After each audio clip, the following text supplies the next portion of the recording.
worst possible thing you could say when you walk into a car dealership. I spent 5 years with Mercedes-Benz, 5 with General Motors, and the worst thing a person could say when they walk in is, if you could just get me to this payment, we got a deal.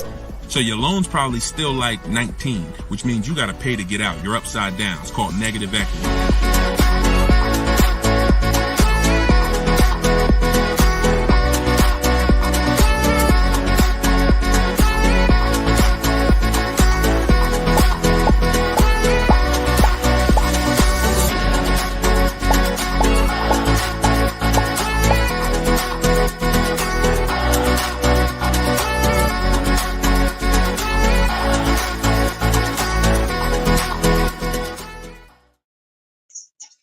Welcome. Let me mute this because I got the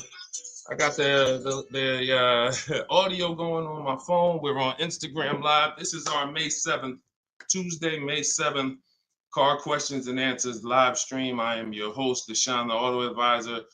You may see these broadcasts throughout the week on TikTok, on YouTube, Instagram, and Facebook. But whenever you don't see the banner above me, that means you're watching one of our live shows, so you guys can start typing your questions. If you don't know me, my name is Deshone the Auto Advisor. Let's get the quick housekeeping out of the way before we start bringing in questions. I've been in the auto industry since 2006. I left in 2020 after the pandemic.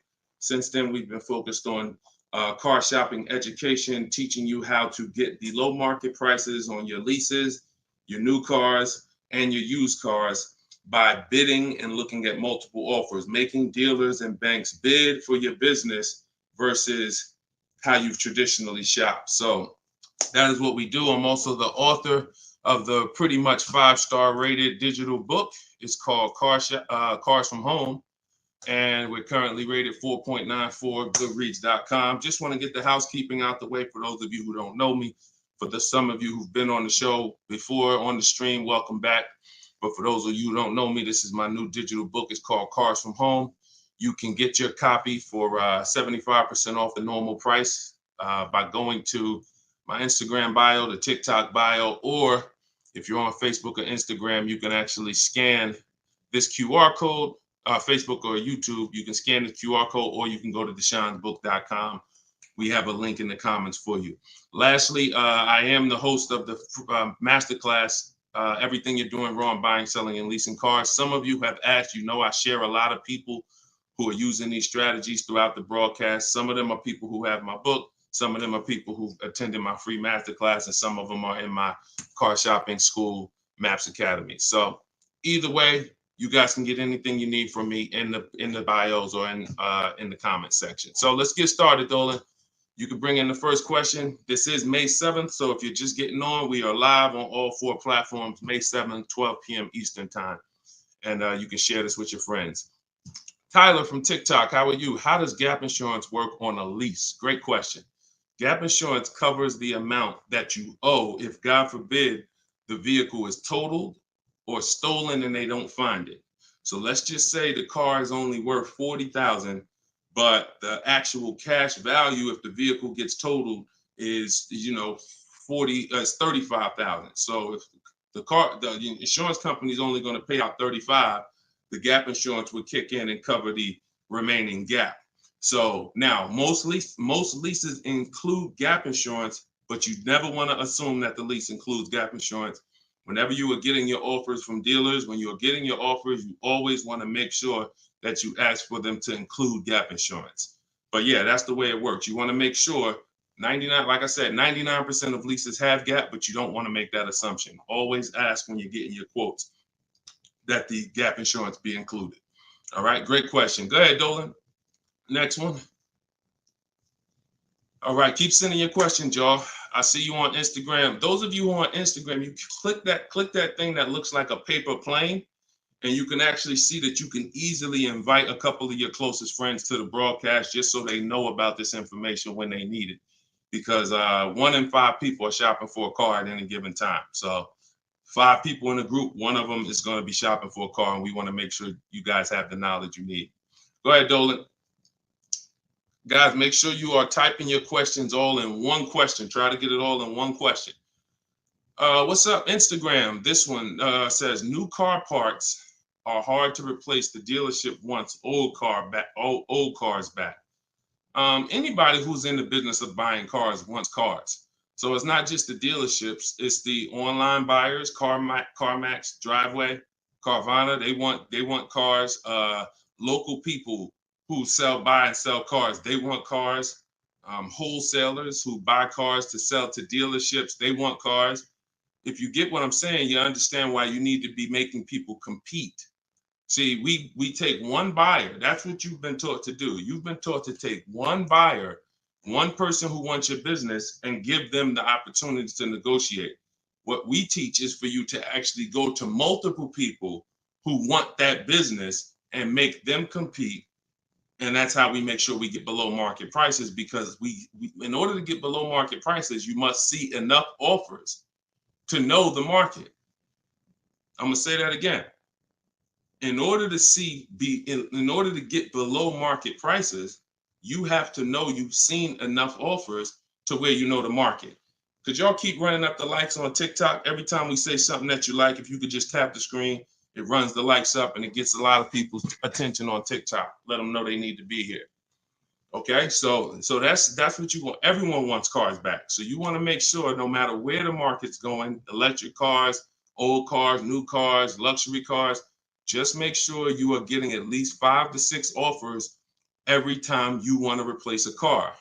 We don't trade in cars because you are not going to get the money you could get trading cars. Now, I'm not talking to you about doing private sales either, where you list a car and then you go and you got to, have people come to your house in Facebook Marketplace. I'm talking about the people who pay cash money, inspect the car in an hour and a half, and cut you a check. Those are the people we need to get 5 to 6 bids from, and that's what we teach. Those companies are very easy to find and very easy to work with. Okay, who's traded a car before? If you've ever traded a car before, type the letter T. All right, stay by your phones, y'all. This is live. This is May 7th. This is our 12 p.m. class, so stay by your phone. I want you to make sure we don't just talk here, we dialogue. All right, in order for you to get the most out of the show and for me to continue to do them, you want to make sure you as close to your keyboard so I know you're actually getting value out of the class, out of the stream, because you're communicating, engaging versus just listening. All right, I'll see you, Bell, on YouTube. Anybody who's traded a car before, type the letter T. If you've traded a car, this is important for you to know. It's almost impossible. I see you, Thomas, on Facebook. It's almost impossible, ML Headley, to get the most money for anything, not just a car, for any item on trade. So we don't trade. We don't trade. You're not going to get the most money, and you're not going to know that you got the best offer. You need to get 5 to 6 of these online offers, and that is how you replace your leases. And in the same way, look, you've left money on the table. Some of you know, I got to tell you the bad news first. Anybody who's traded a car since the internet and online car buyers have been invented, you've left money on the table. So I want you to stop. I'm suggesting you stop doing that right now if you really want to make $1,000, $2,000, $3,000 more every time you replace your cars. Okay? Go ahead, Dolan. Shoot the next one in. Jock from TikTok. How can I get rid of negative equity with a lease? First of all, let's talk about why do you have negative equity. This is improper deal structure. So if you went over your mileage, that means listen, you should not be taking a lease for 10,000 miles per year knowing you drive 15. Because frankly, to go from 10,000 a year to 15,000 a year is only about $40 for most cars. $40 more a month, and you get to go from 10,000 to 15,000 miles per year. So it's no excuse that, taking less miles than you need and then having to deal with mileage penalties that you shouldn't have had in the first place. So we see. So our solution for negative equity is to always in most cases to roll it into a lease, because the cause usually for negative equity is you buy your cars. Somebody told you don't lease, you listen to them, but you don't keep your cars long enough to outlive the depreciation. So you buy your cars and you replace them, usually by trade, in a short period of time, 2, 3, 4, 5 years, 6 years, and that's too short of a period of time to replace a car because of the depreciation. But with a lease, you should not have negative equity. Negative equity is something, you have a penalty because you don't owe. Negative equity means the object you owe a loan on is not worth that. So you owe 20,000, but the car is only worth 15,000. In your case, you have agreed to drive 30,000 miles over 3 years, but you're driving 40,000 miles. You drove 40. So you need to pay that penalty in order for you to go to the next car. Okay? It should have been in your lease to begin with because you pay less for it if it's in your lease. You pay probably 15 cents a mile. Where on a penalty, you're going to pay 25 cents a mile in a lot of cases. So what you want to do is you want to consider this. Staying in the car, waiting to the end of the lease, and if whatever your mileage penalty is, rolling it over to the next car as far as work your deal out. This is what I would be doing. One, I would do an equity assessment. Before we even talk about this, you need to do an equity assessment. The equity assessment is step 2 in my process. The name of my book is Cars from Home, 7 Steps to Saving Time, Money, and Avoiding Dealership. So it takes you all the way through the journey of getting your car from home while you are at home. So the second step, which is right after we decide whether we're buying or leasing, is we must do an equity assessment. Some of you, who has a car that they're going to be replacing to get a car?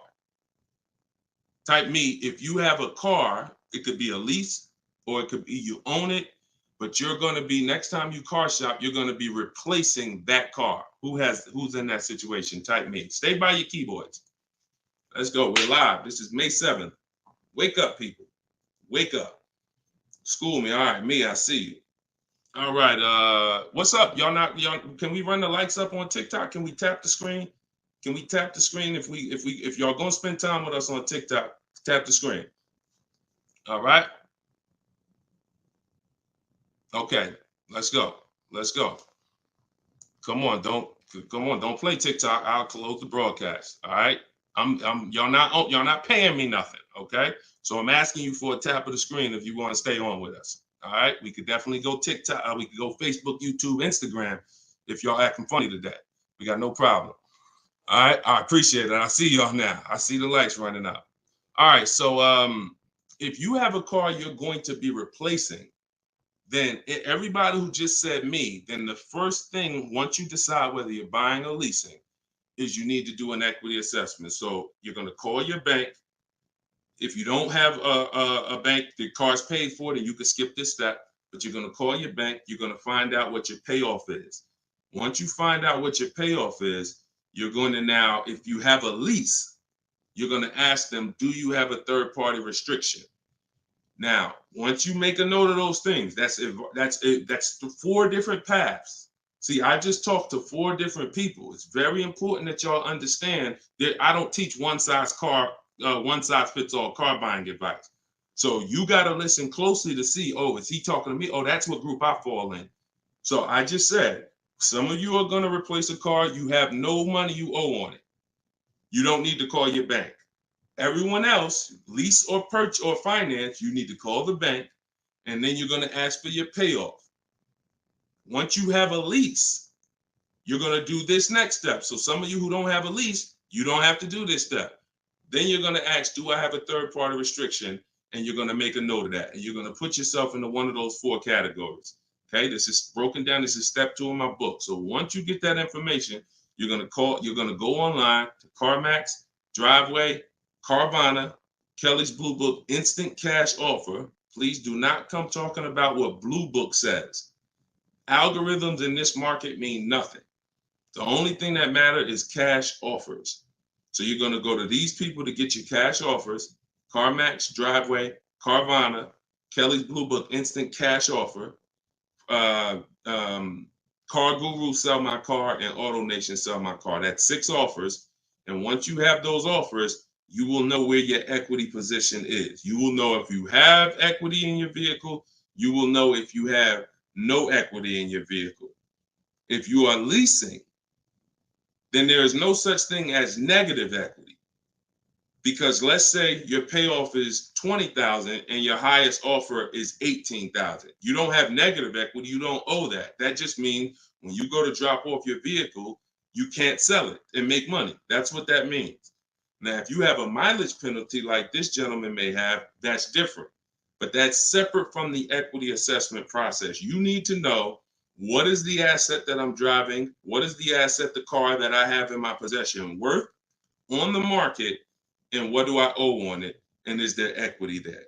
So that is the step you do before you think about shopping and getting offers, because we break our transactions down into 3 categories. Who we buy our car from, we're getting bids. Who we get our loan from, we're getting bids. And who we sell our car to, we're getting bids. So this is very important in our process of how we get below market deals from home. Okay, so do that step, Jock. And that's what and you go from there. Everything I'm talking about is in my new digital book, Cars from Home, 7 Steps to Saving Time, Money, and Avoiding Dealers. Shoot the next question in, Dolan. Everyone who wants your copy, you can get it for 30 minutes at 75% off. It's normally $97. So everyone who's gotten this book, and we've gotten close to probably 6,000 people at this point, the book is $97.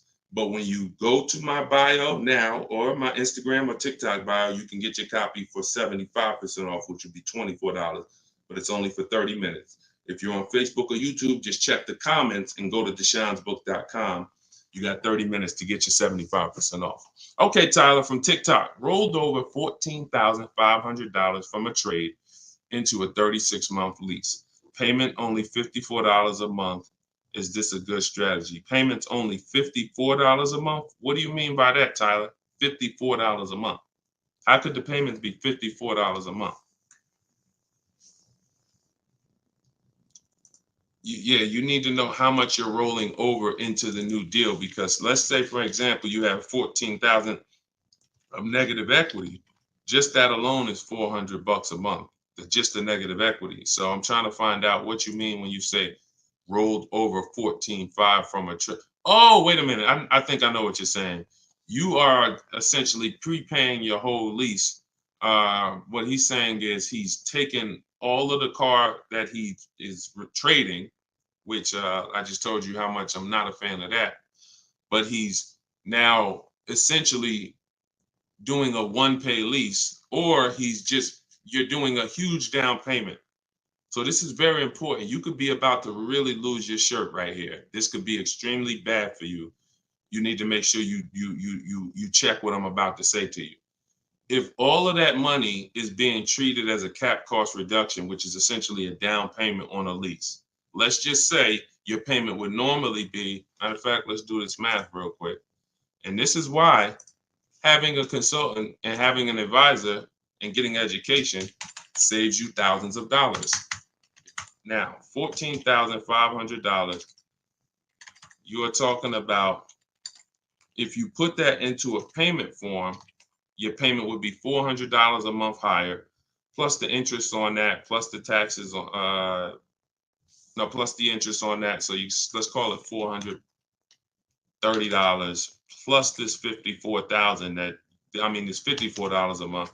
So let's say your payment would have been, without you trading, would have been like $485 a month. So if they're treating all of that as down payment, then here's what's happening. You're just prepaying the lease. So you have no protection. If that vehicle gets totaled, you are out $13,000. You won't be, anything you put into that vehicle, you're out. That money's gone if the vehicle's stolen or totaled. So what it makes more sense to do is to see if there's multiple security deposits that you could put. You need to get your offers, though, with no money out of pocket, because you can't look at one-pay leases and you can't look at multiple security deposits if you don't know what the original deal was without them.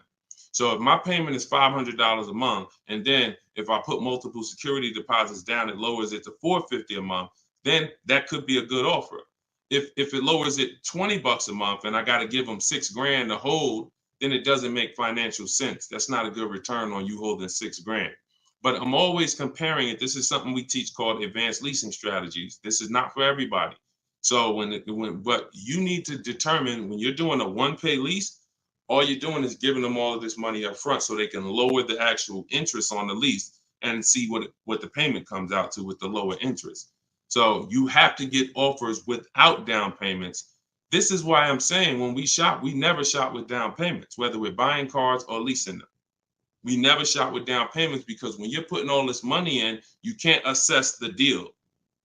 Because you don't know how much of this being a low payment is because I put all this money down. You need to know you have a deal before you consider what monthly payments is going to be. If I'm getting a lease and I shop my offers and my lease deal is under 1%, or my best offer is under 1%, no more than 1.5, somewhere in between there, I know I have a good deal, regardless of how much I'm going to put down. So, and when it comes to purchasing, I need to know people worry about the payment. Some of you are worried about the payment. You don't care about what you're buying the car for, and you're worried about the wrong thing because you're thinking about the loan you're getting. You're not thinking about the car you're buying. Before you think about, hey, what's a good payment on this car? No, the better question is, who's the dealer that's going to sell me that car for the lowest price? Deshone, I want to get this BMW 4 Series. What's a good payment on that? No, you're going to get a BMW 4 Series. Who's the dealer that's going to sell you that BMW 4 Series for the lowest price? If 20 dealers, if say 10 dealers have that car, $60,000 car, some dealers are going to sell it for 65, some are going to sell it for 60, some are going to sell it for 57. You need to get these offers before you worry about what the payment's going to be. And that's a whole different philosophy. This is what I teach.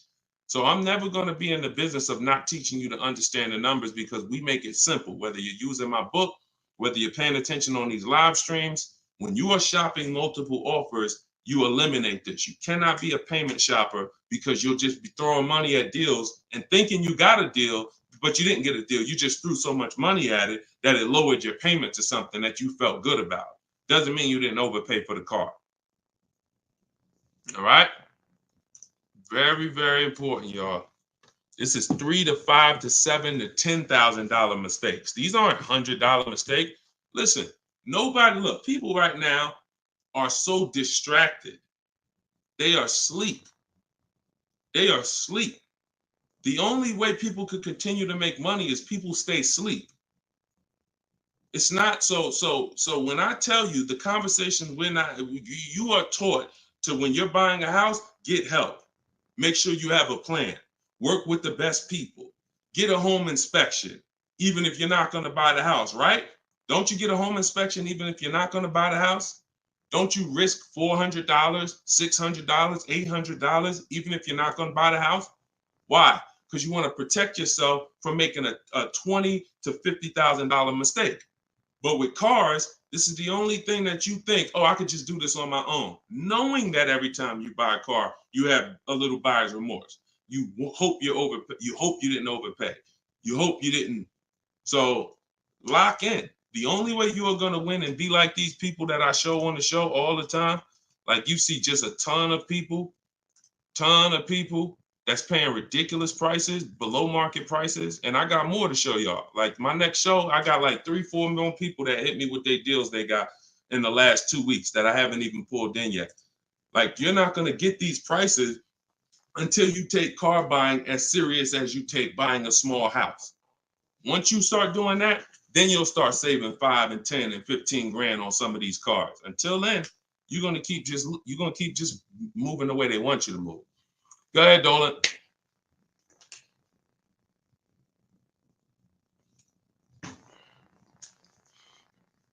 Is there any way to get out of a car with too much negative equity? No. Negative equity is what I call a bad credit for people with good credit. You could have an 800 score. If you have too much negative equity, you're not going anywhere. So the first thing to know is, what's the cause? See, we could sit here and we can cure the problem, but until we know the cause, you're just going to go and you're going to repeat the problem. The cause is you're not leasing, but you're not keeping your cars 8 years. So what you're doing is you're losing on depreciation. Your car's value is going like this, You buy your cars, it goes down 15%, 20% the first year, 15%, 12%, 12%. It's losing thousands of dollars in value for the first 5 years. And then that's when you go to trade it, or that's when you go to replace it. So you don't keep the car long enough for it to start losing a little bit of value because somebody taught you you could just switch cars anytime you want. Buy them and switch them, buy them and switch them. This is a depreciating asset, and you're going to lose every time doing that compared to someone who's getting great lease deals. So if you're not, our rule of thumb is if you're not buying your car to keep it at least 8 years, you should be shopping for great lease deals, not purchases. So you need to know the cause. Now, once a lot of you figure that out, that that's true, and you learn that all of this bad structure has cost you, you're going to lease. You're going to say, Deshone, I'm not keeping my car 8 years. I'm leasing my next car. If you don't have too much negative equity, then what you should be doing is trying to cover the difference. So you're going to do that equity assessment process that I laid out about 10, 15 minutes ago. You're going to do that equity assessment process. If you only have a $1,500 to $2,000, $3,000 difference between your best offer and your highest offer, I mean, let's say you owe 20 grand, but somebody's going to offer you 18, then I would pay off the difference all day long because I'm still winning with a bidding system on there. See, when you get bids, even when you have negative equity, that's still you're still getting the most money for the car you can get, which means your negative equity amount is going to be the lowest it can be. So you always want to explore if I could pay the difference between my highest online offer and my negative equity, that's the best. Because once you can't do that, now you eliminate the ability to be able to participate in a bid because you have to trade. This is the only time where we have to trade because you need somebody to finance that negative equity because you can't pay the difference. You don't have the cash to pay off the negative equity. See, if I know that I can cover my negative equity by selling the car to CarMax and I pay $2,000 and I'm out of it, that means now I can get bids for my replacement car, which is what we do. So I could get the lowest bid for the car I'm buying, the highest bid for the car I'm replacing, the lowest bid for my interest if I'm buying. Once I have to trade because I have too much negative equity, I can't do that. I can only get the bid for the car I'm buying, and then I have to ask that dealer to roll my negative equity into the car that I'm buying.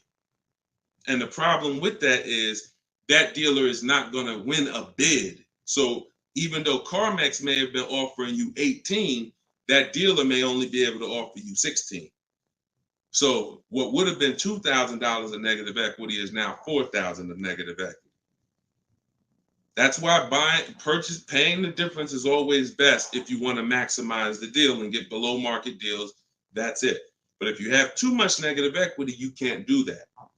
Now, it's very important that you understand something regarding the car you're replacing your negative equity with, the next car you're going to buy. You can see Sean uses our bidding strategy. He's in our private group. For all of you who want to know about my private groups, and you have to attend, there's people who ask me, who are these people? You must attend my masterclass in order to be eligible to be in our educational course. So this is but what it is my book in video form with coaching. So the 7 steps are the same. Those of you who are using the book to get to your goal, use the book. It's just different ways of learning. So anyway, you can see Sean here he got his bids and he found a car that had a $15,000 rebate. He didn't know that, a $15,500 rebate. So if Sean wanted to bring negative equity over to this vehicle, he's buying the car so low with all the rebates, he could bring over 5, 10, 20 grand of negative equity, and he's still going to be able to do it. Because as long as you're getting a big discount, you actually can, the bank is not going to lend 25% more than like 25% more of the car's value. So you can't slap 10 grand of negative equity on a $30,000 car. And the bank is going to look and say, why would we lend $40,000 on a car that's worth $30,000? there's something called loan to value ratios. It's in all forms of lending, loan to value. So you have a cap based on the price of the car. There's only 25% or so more that the bank is going to lend. So if you're trying to do no money down deals, having too much negative equity prevents those. So this is why we need to get out of negative equity and stay out of it and start leasing. Stop buying your cars. The only time you actually switch from a purchase with negative equity, I own my car and then I'm switching to another car and it's a purchase, not a lease, is if you had like an emergency. You were going to keep the car 8-9 years, but you just had a bunch of kids and now you need a whole different car. It's a life. But if you're not keeping the next car 8+ years, you shouldn't be buying again. You're going to be back in negative equity every time. Okay? All right. Go ahead, Dolan. You can shoot the next question. TikTok, I see y'all. We are live. This is May 7th. This is our 12 p.m. Eastern time show. If y'all can, every couple minutes, if you could tap the screen, if you're enjoying the show, if you're enjoying the stream, keep running the likes up on TikTok. Appreciate y'all. All right. Instagram. My lease on a CX5 is coming up. CarMax value is showing $21,000. My buyout is like $18,000. Should I buy it and keep it? No. Why would you go from a lease with a great, and look, I'm going to talk different on every show because I know some of you are new. Okay. Who's new here? If this is your first time ever on a live broadcast, on a live stream with us, just type the number 1 and then we'll answer the brother's question here. Who's new? All right, I see you, Khaleesi, on TikTok. I see you. If this is your first time on a stream, you've never been on Car Shopping Questions and Answers with us, type new. Okay, I see you, Matt, on Facebook. I see you, Vince, on Facebook. Melanie on YouTube. DJ C Square, I see you. Okay, I see you, John, on YouTube. Okay. All right, TikTok quiet today, boy. I never saw TikTok this quiet. They ain't hitting no likes or nothing. That's all right. God bless them. God bless them. All right, so Instagram. Let's talk about this. Let's talk about this equity position you're in. Right now, you could sell that lease and make $4,000. Why would you want to go from a lease, which is a not keeping my car 8 years? I want full warranty. I want low payments. I want to drive a lot of car for a low amount of money. Now I can shop for this new deal, get a great deal on the CX5, just so you know, understand something. Look, let me show you something. This was Tiffany rode in, and Tiffany got a Mazda CX50 a couple weeks ago, not too long ago. Look at this. So let me show you just kind of what this could look like in a great world. So you understand, she got a 2024 Mazda CX90. She literally paid the sticker price on it was $44,000. She used our system. She actually wrote, this is a testimonial about the book. So you can see at the top, says, I believe we got a great deal from what we learned from the rest of the book. So look at this. She got bids, $44,800 vehicle. She ended up getting a $6,530 discount. That was her best offer.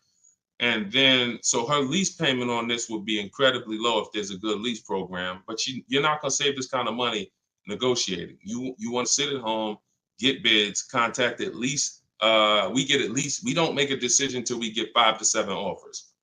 We will not make a decision on a car until we get 5 to 7 offers, because 80% of dealers are overpriced.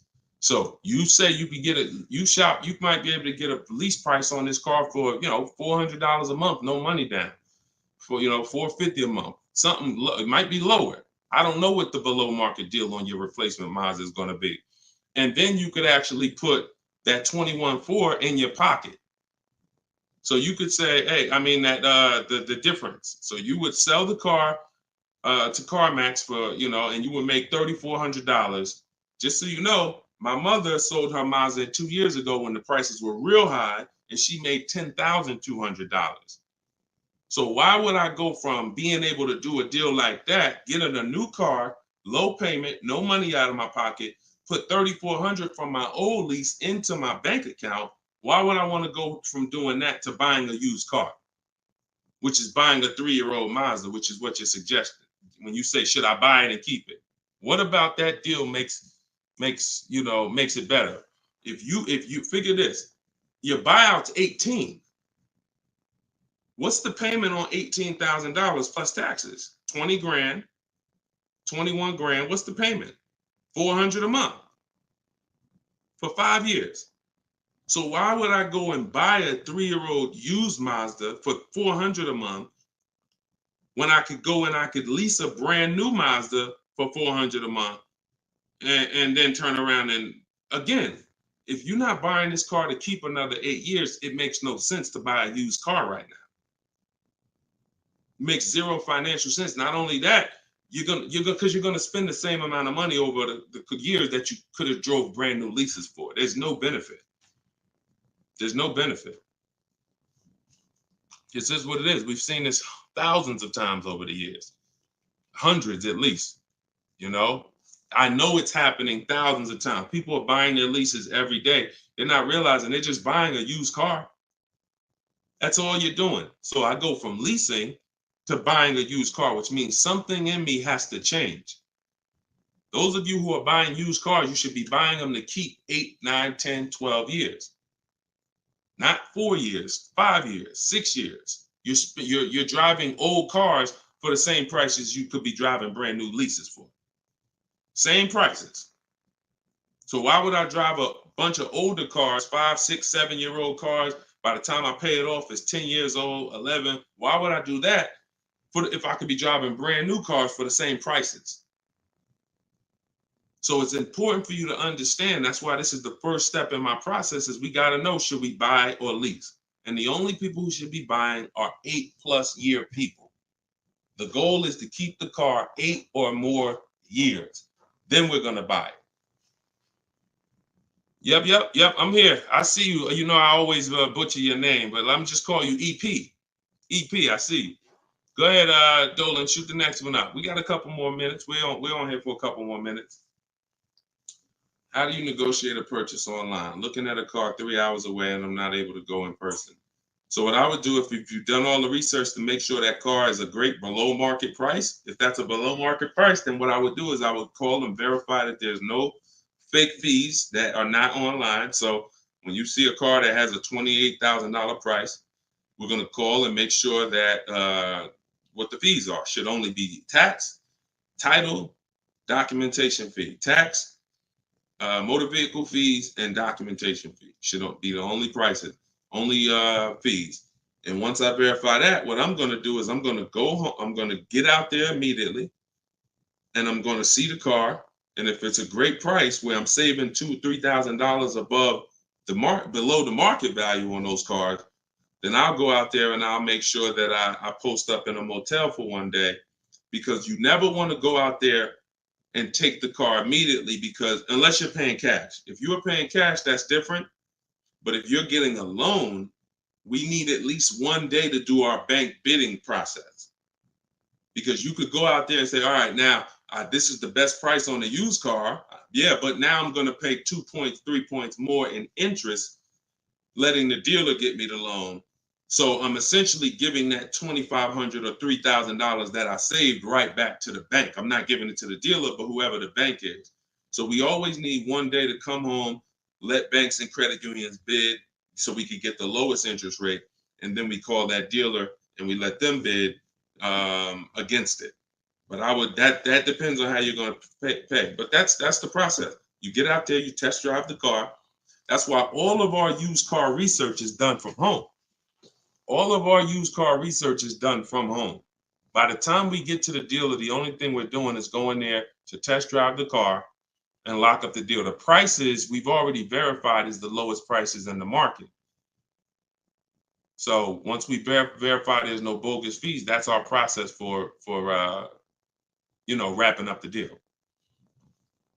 That's right, man. You know I'm always watching and unlearning and relearning, boss man. Appreciate you. I appreciate you, EP. Always a pleasure. All right, go ahead, Dolan. Yeah, some of you are looking for your used cars locally. There's no way you're getting the best prices. If some of you are looking for your used cars 25 miles, 50 miles, 100 miles, There's no way you are getting you're getting below market prices. That's just not enough inventory to look at for you to see. You know, oftentimes it's literally a dealer that's an hour, 2 hours, 3 hours away who may not be in the city. They don't have the traffic that that person has, and oftentimes they'll have a below market deal because of their particular circumstance. So if you're just shopping 10, 25, 50 miles outside of your radius, that's just not enough of a radius to get the below market deals. My brother leases up, he's over miles. Equity assessment. That's it. I just went over that about 20 minutes ago. I can't go over it again because there's people who watch the stream and it's not fair to them, but we do have this stream on replay. If you go to YouTube or if you go to my Deshone the Auto Advisor Facebook page, and you can find the section that I did only on that.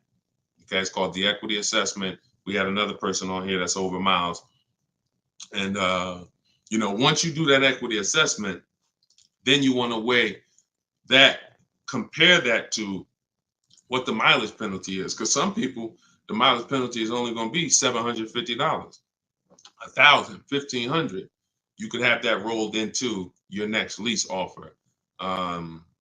You know, what you do is just negotiate your best lease offer and then say, hey, look, I need you to cut a check for, you know, $1,500 to my old lease company. Now that's going to raise your payment.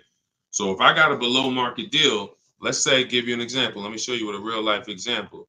So, you know, so Charles, let's say Charles, he gets his Hyundai Palisade, he gets it for $597 a month, but he has a mileage penalty of, you know, $1,500 that he needs. This dealer who won his business, he needs them to pay that to his old lease. So they're going to cut a check for $1,500, but that payment, that $1,500 now goes into his new deal. So it's just like negative equity. It's going to raise your payment up, which is why we bid this out and we don't bring stuff over. We don't bring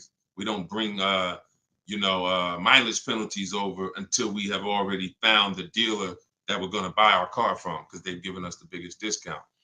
But yeah, that's what you would do. And whatever the mileage penalty is, you're adding it to your next lease. So you're paying it either way is the point. You're not getting out of a mileage penalty. It's just all about and the only way you can get out of it is if you sell the car. So that is how you get out of it. Because when I sold my Jeep Grand Cherokee lease, I was over miles by probably, I think I had 42,000 miles on it, and I contracted for like 39. But that's because I extended the lease. And when I extended the lease, I was doing more driving, and I just said, you know, I knew I had so much equity in the car, because again, that's when cars were worth literally $7,000 to $12,000 more all through the pandemic. 2020, 2021, 2022, we had people cashing out, making $8,000, $10,000, $12,000. Some of you might have saw some of our videos and used what we were teaching then.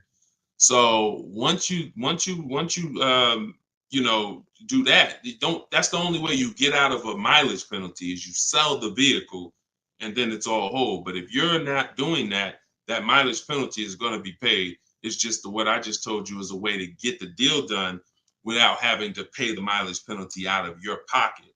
You're rolling it into your next deal. All right, go ahead, Dolan. All right, y'all, this is our Tuesday 12 p.m. stream. We're on here for a few more minutes. Keep your questions coming. Try to get to as many as we can. Everything I'm teaching y'all, if you guys do not want to remember this, if you're like, Deshone, I want something where I can see step-by-step your plan, you want to go to deshonesbook.com. We got the banner on the screen. If you're watching us on TV, you can scan the QR code with your phone, and you can get my new book. It's a digital book called Cars from Home, 7 Steps to Saving Time, Money, and Avoiding Dealerships for 75% off. So you'll get it for $24. You won't pay the normal $97, but it's only for 30 minutes, okay? After 30 minutes, it's normal price. You guys that are on TikTok, you can get yours in my TikTok bio. There's a website there, as well as in Instagram, my Instagram bio. All right, get your 75% off if you don't want to get it, if you don't want to remember any of this. All right, so Guitar Jams, YouTube, what's the best price to negotiate over sticker price? For example, a car is a $26,000 sticker, but I'm only wanting to put $27,000 in cash. Is $1,000 difference enough to avoid all BS fees? See, that's a problem. See, let me show you how you're actually hurting yourself by doing this. you're not getting bids. You're not getting multiple offers. If you're looking at a new car like this, a $44,000 car, you go in and you assume what a good deal is going to be. We never assume what a good deal is going to be. We have to reveal what a good deal is by getting multiple offers from home. So we sit at home. In my way, we use the computer and we're going online and we're going to dealers' websites. I have scripts in my book. So all you're doing is copying, pasting my scripts to use this. Now, if you're doing it your way, you just want to make sure your goal, you could do it by phone. I don't care how you do it, but your goal is to get 5 offers. Because until you get 5 offers on these new cars and on these leases, you're not going to ever know what the best deal really is. Because 80% of dealers are overpriced. So when you look at something like this, if you said, okay, $44,820 car, like the one I got on the screen. If you went in there saying, well, I only want to pay $46,000 all in. Look at what she paid. She paid net $40,300. Look, this was her base price. She got $38,289. Her net price was $40,300. So if you would have went in here on this car saying, well, it's 44, look, I'll give you 46,000 all in. You would literally have overpaid more than Tiffany by $6,000. Let that sink in. You can't go in feeling for the bottom, brother. You will certainly get somebody will take a vacation on you. Their commission they're gonna make, well, that's probably an $8,000 profit deal to the dealer, $6,000 profit to $8,000 profit, and somebody's getting a $1,500 commission on you because you just went in. Oh, let me guess what I think a good price is going to be, not knowing if there's any rebates on the car, not knowing anything about it. I'm just going to guess. Look, what if Sean would have went in? Look, what if Sean would have went in talking about this truck is $73,000. I'm gonna offer them $73,000, but they gotta include all the tax, all the fees. I'll give you the asking price, but you gotta include all the tax and fees in. Look, he ended up getting with bids $57,000. He would have overpaid by $20,000, $15,000. And I'm sorry to tell you that some of you are doing it every day. You've done it on all your cars. You've overpaid, not using these strategies. And I want you to stop. You're free to do what you want to do. You want to stay in the old way. But the people that you see that are getting these deals, these people that are posting, listen, when you get a great deal, you post the deal. See, when you get a car, pay attention, y'all. Pay attention to what I'm about to say. It's very important. When you actually have strategy to get great deals, you actually post the deal. This is our private group where we post our deals. Look, people are not just happy about the car. Look, Eddie, I ended up getting multiple offers, got a Toyota Camry hybrid. This was last year when these cars were literally on fire. Look, quote, getting quotes as high as 10 grand over sticker. Look, I got $2,086 under sticker. $10,000 over sticker was his highest quote for this Toyota Camry hybrid. There are people who paid that. There are people that paid 5 grand over sticker for the same car Eddie got. There are people who paid sticker.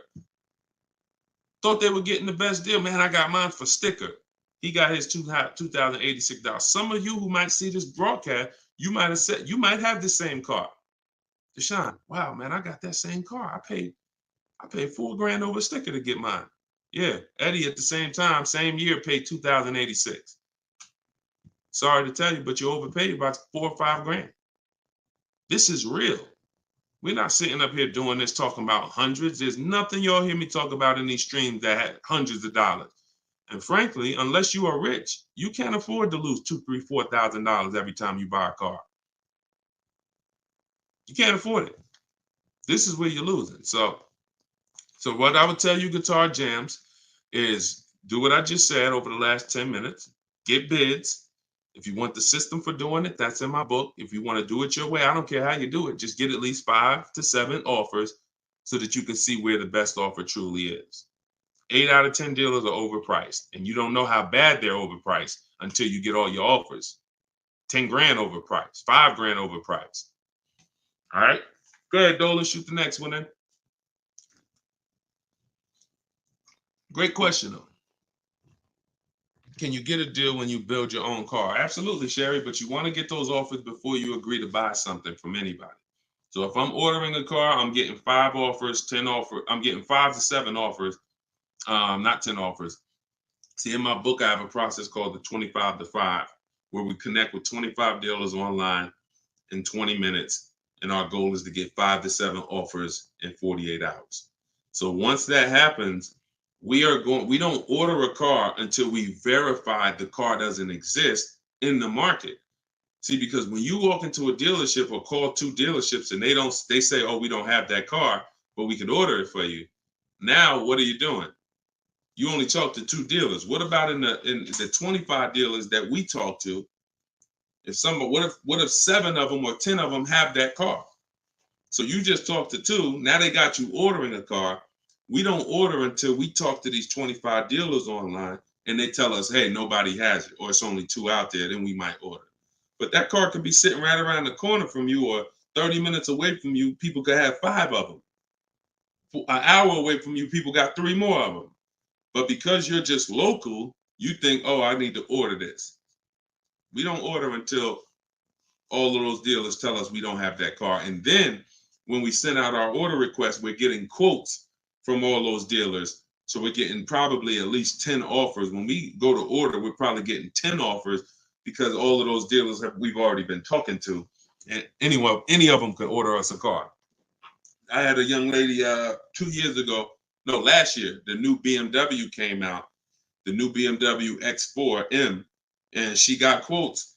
And to order, nobody wanted to give her below sticker price. Some were higher than sticker.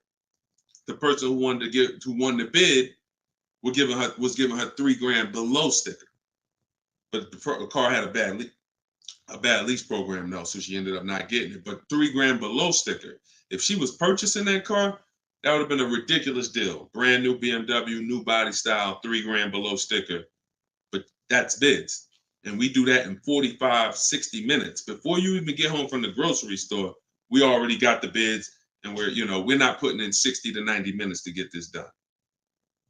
So my process is not just money, it's time.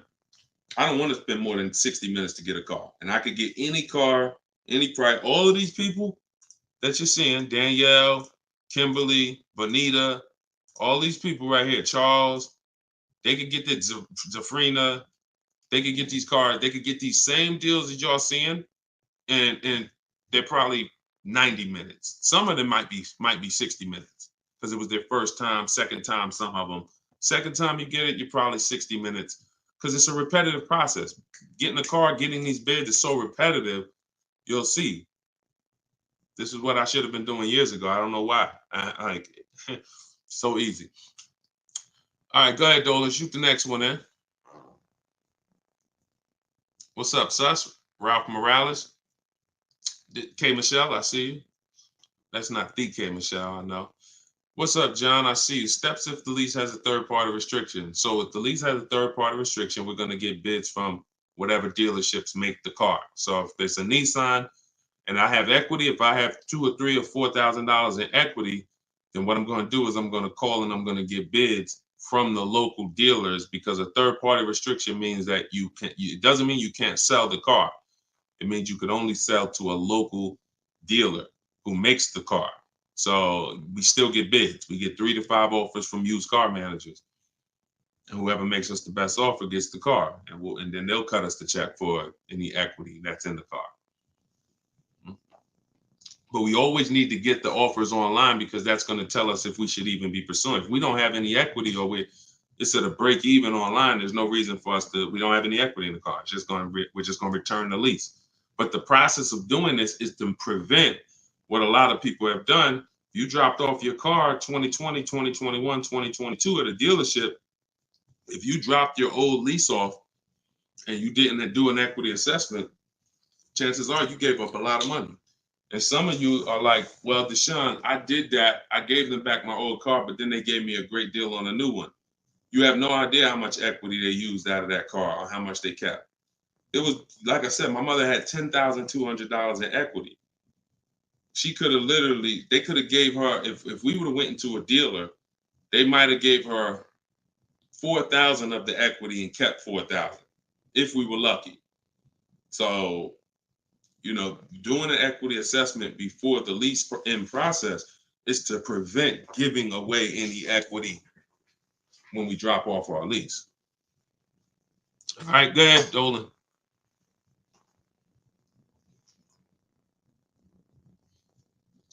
This is our Tuesday, May 7th live show, 12 p.m. If you don't see the banner above me, that means we're live. So you can type your questions. Dolan will bring them in. We got another couple minutes. Hey, Deshone, currently in talks with dealers for a good offer. Thanks for all your help. Great. I feel empowered and confident I'll get the best price. Get the book, everybody. Stop leaving money on the table. Thank you, Nico Smooth. See, it's empowerment. It's the only way to feel empowered. You are not going to feel empowered going and negotiating with a car salesman. Anytime you're working with us, it's already set up for you to leave, not able to guarantee you got the best deal. Nico Smooth, he's going to guarantee it. I don't know if that's a woman or man, but they're going to guarantee it because they're getting offers. They're getting offers. If you went in, if you had to buy a 100-inch TV and you just went out right now in the first store you found that had one, you just paid it. That's, or you looked and said, man, I think that's a good price. You know, 100-inch, man, that's only, you know, $900. I feel like that's a great price. Meanwhile, you didn't look on Amazon. Amazon had a better brand for, you know, $200, $300 less. Or Amazon had the same brand, or Walmart had a better brand for $300 less, or Best Buy. These are the same principles. It's impossible for you to go into a car dealership and get a good deal and you don't know the market. The market you only know through getting offers. Once you get the offers, you see what the best market prices are and you pick the lowest one. That's how you get the below market offer. So I'm glad, Nico. Enjoy, and definitely send us your success story. Just like Tiffany did, email me a success story when you get that offer and you close that deal out. Way to go. Go ahead, Dolan. What's up, Todd Billions? Do you need to check dealers in other states? I live in Florida. Depends. We will go with, all right, so some people will do my strategy is called the 25 to 5. We're connecting with 25 dealers online. Some people, they do it through offers. Through if the state is not too big, maybe their 25 dealers is all, if their state is really big, maybe the 25 dealers are all in the state. But some people, you know, they might only have 12 dealers in their state, and so they're going across state lines, and that's very common. That's very common. If you look at Sean posted in our group, and he said he ended up expanding his search to 150 miles outside his area to find this deal. He said, I'm going to another state to pick this up, which is something I never would have thought of before, or would have before he attended the class. So he attended my master class. All of you who want to attend my free master class, it's called Everything You're Doing Wrong, Buying, Selling, and Leasing Cars. You can go to my TikTok bio, and you can go to my Instagram bio. We have a comment in the comment section for you guys who are on Facebook or YouTube. But this is, the local business is going to die. When you see and you shop online the first time properly, you're going to find out that the local business is going to be dead to you unless they win the bid. And you're not going to be committed to local anymore because, look, Sean is driving to another state because his best offer, it saves him $4,000. So no other dealer near him made him the other offer. This dealer that's in another state made him, and it's $4,000 better. So literally, if he has to drive 4 hours, 2 hours there, 2 hours back, he's literally making $1,000 an hour. This is the money we talk, big money talk. So yeah, go as far as you need to get 5 to 7 offers and get the below market deals tied. Go ahead, Dolan, shoot the next one up, brother. Great question.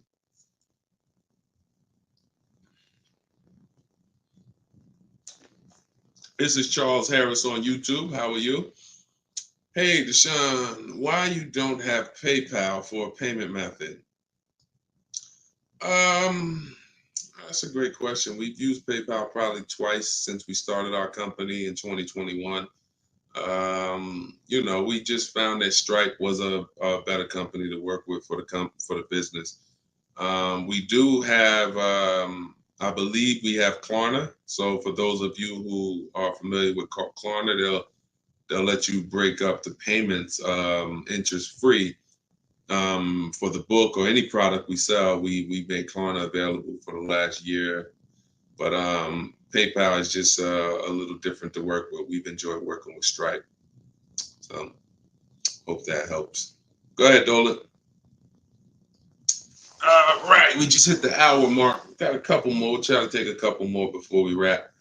Lenice from Instagram. By the way, everybody, if you just jumped on, this is our Tuesday, May 7th, rather, 12 p.m. live. So we are live. So feel free to ask your questions. If you don't see the banner above me, then that means we're live and you can type your questions.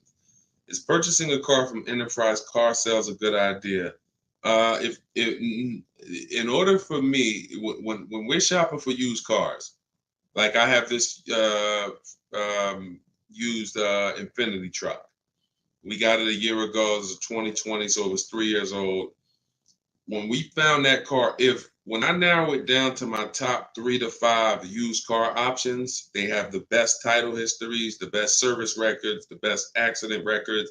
They're the best price in the market. They're below market. And then I verify what the brand new price was, because you can't know a car is great until you know the new car price. Because if a car was 50,000 and they're asking 30, that's different than a car that was 55,000 and they're asking 30. The $55,000 one has more value, has more equipment, more options, so it's a better value. So it's impossible to get a great deal on a used car without knowing what the original price was.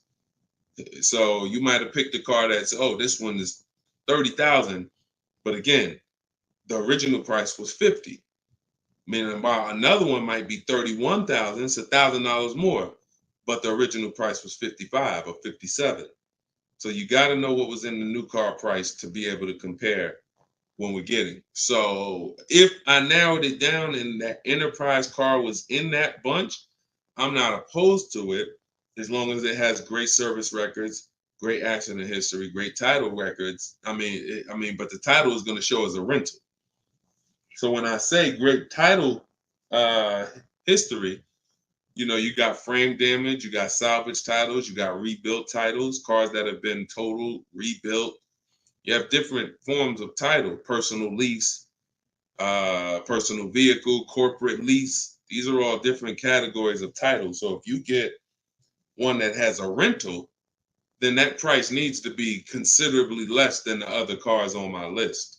That's the only way I would look at it. Great service records, great accident records, and then compared to the other cars in my bunch, it's got to be $2,000 less than them, $1,500, $2,000 less. So that's the only time I consider it. Go ahead, Dolan. Now, the way we shop for new cars and leases in my book, and the way I teach, is the 25 to 5 strategy. That's when we're connecting with 25 dealers online to get 5 to 7 offers, 25 to 5. When we shop for used cars, we're using my multiple marketplace strategy. So we're going on every marketplace that has used cars, 8 of them: CarMax, Carvana, Driveway, eBay Motors, Car Gurus, Cars.com, Carfax.com, Autotrader.com. We're going on all 8 marketplaces because these marketplaces have different prices, different inventory, and that's how we shop it, and we narrow it down from there. All right, Fo from TikTok. Best way to trade a vehicle and not be upside down. We already had 2 questions about negative equity. So what you want to do, Fo, is either go to YouTube and go to Facebook. The replays are there once we end the show. Just find somebody who had that same question. Somebody asked about replacing a car that they had negative equity on. Upside down, negative equity, same thing. just two different terms. Go ahead, Dolan. Everybody getting value out of the show. If you're getting value out of the stream, type $, type a $. If you're getting value out of the stream, type a $. All right, everybody getting value? All right, I see you. Perfect. Good. Good. I see you, John. I see you, Tracy. All right, I see you, Sterling. Yep. I see you, Charlene. I see you, EP. Perfect. Glad everybody's getting value. Charlene said, thanks for the education. I just finished the first read of your book. Now I will start the process to buy a new car following the 7 steps. Congratulations, Charlene. Way to go. Now, some people choose to go the book step by step. So the last step that Charlene just said, step 7 is delivery. So you're not really getting, some people do this. And I can't, it depends on how you learn. The book is set up in a way where everything I teach is set up in a way when y'all hear 7 steps, it's set up where if we talked on the phone, I would be saying, do this first, call me back. Do this second, call me back. Do this third. And then by the time we get to step 7, we're setting up for delivery or the pickup of the car. So some people never read the whole book. They just do one step at a time and they never see step 7, me congratulating them for delivery until they are at that step. Some people read the book straight through and then come back and do the steps. So whichever way you decide is up to you. The quickest way to your car, the quickest way is to just do one step at a time and then not read forward until you get to that step. But everyone learns different and everybody, that's just if you want the quickest way, you want to get a car in literally 48 hours, don't read the whole book. Read one action step at a time, cross it off the list, and get it done. And then you'll have your car in 48, 72 hours. Okay, go ahead, Dolan. TikTok, using your book, all of these lease prices I received are too high, over 1.5%. Next step. Well, as I mentioned, once you get 5 to 7 offers, that means that car has a bad lease program. Not the brand, the car. So that Jaguar has several cars. That particular one, and it could be that trim level, has a bad lease program, in which case I always say with leases, we want to have at least 2 to 3 options because we cannot control the lease program. So whatever the dealer was, so if you see a 1.5% lease, 1.6, 1.7, 1.8, 1.9, then that 1.6, that dealer's beating everyone else. They're selling you the car less than everyone else. But if they're at 1.6, then that means their lease program is bad. That's why we always get 5 to 7 offers. If they're all over 1.5, that means the lease program is bad. And we do not lease cars with bad leasing programs. We go to our next choice because you'll see, literally, it's day and night. A $60,000 car could have one lease price of $900, and then you have a $65,000 car like Frena got. $65,000 vehicle she paying $579 a month. 2024 Jeep Grand Cherokee. Got it a little while back. So this is, lease programs make the difference. What we do is use bids to get the lowest price on the cars. We're gonna always get that. But once we can't control the lease program. So we always have 3 options. With purchasing, we don't need 3 options because once we get our bids, we're gonna just find a dealer that's gonna be the lowest. Nothing else matters. We don't need to worry about a lease program. Go ahead, Dolan. German Tink from TikTok. I see you. If our credit is not good, I feel like we don't have room to negotiate. True? No, your credit, you do. You see, again, we're mixing the loan with the price of the car we're buying. That's where you're going to overpay. Because if you have a loan, you have bad credit, the only thing that should be affected is the interest you pay on the loan. That should be between you and the bank, the lender, not between you and the dealer.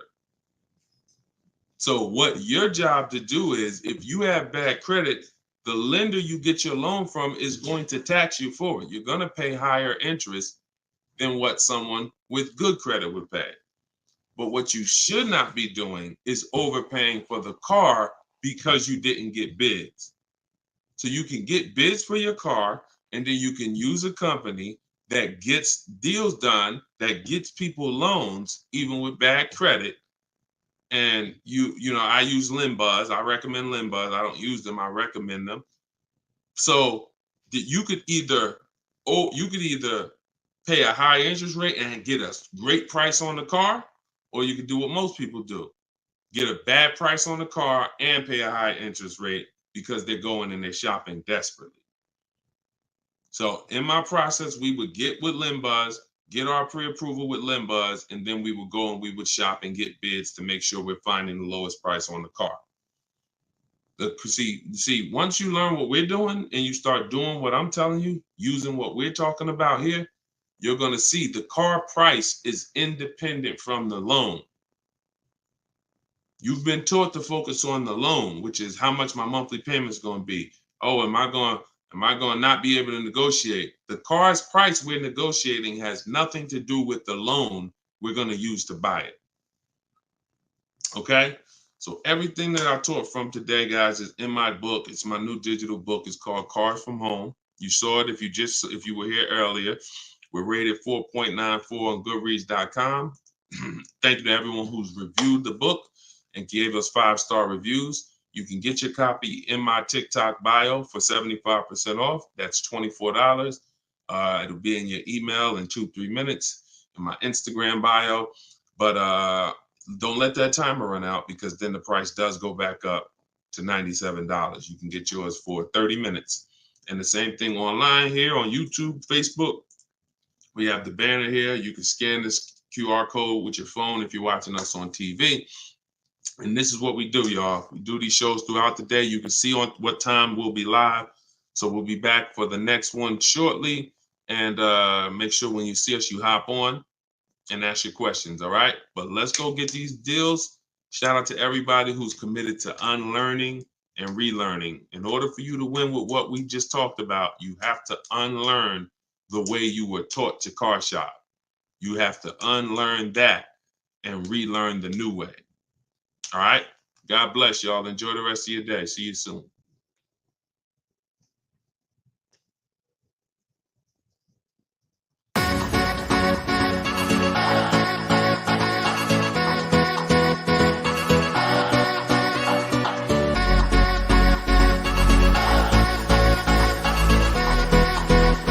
The worst possible thing you could say when you walk into a car dealership. I spent 5 years with Mercedes-Benz, 5 with General Motors, and the worst thing a person could say when they walk in is, if you could just get me to this payment, we got a deal. So your loan's probably still like 19, which means you got to pay to get out. You're upside down. It's called negative equity.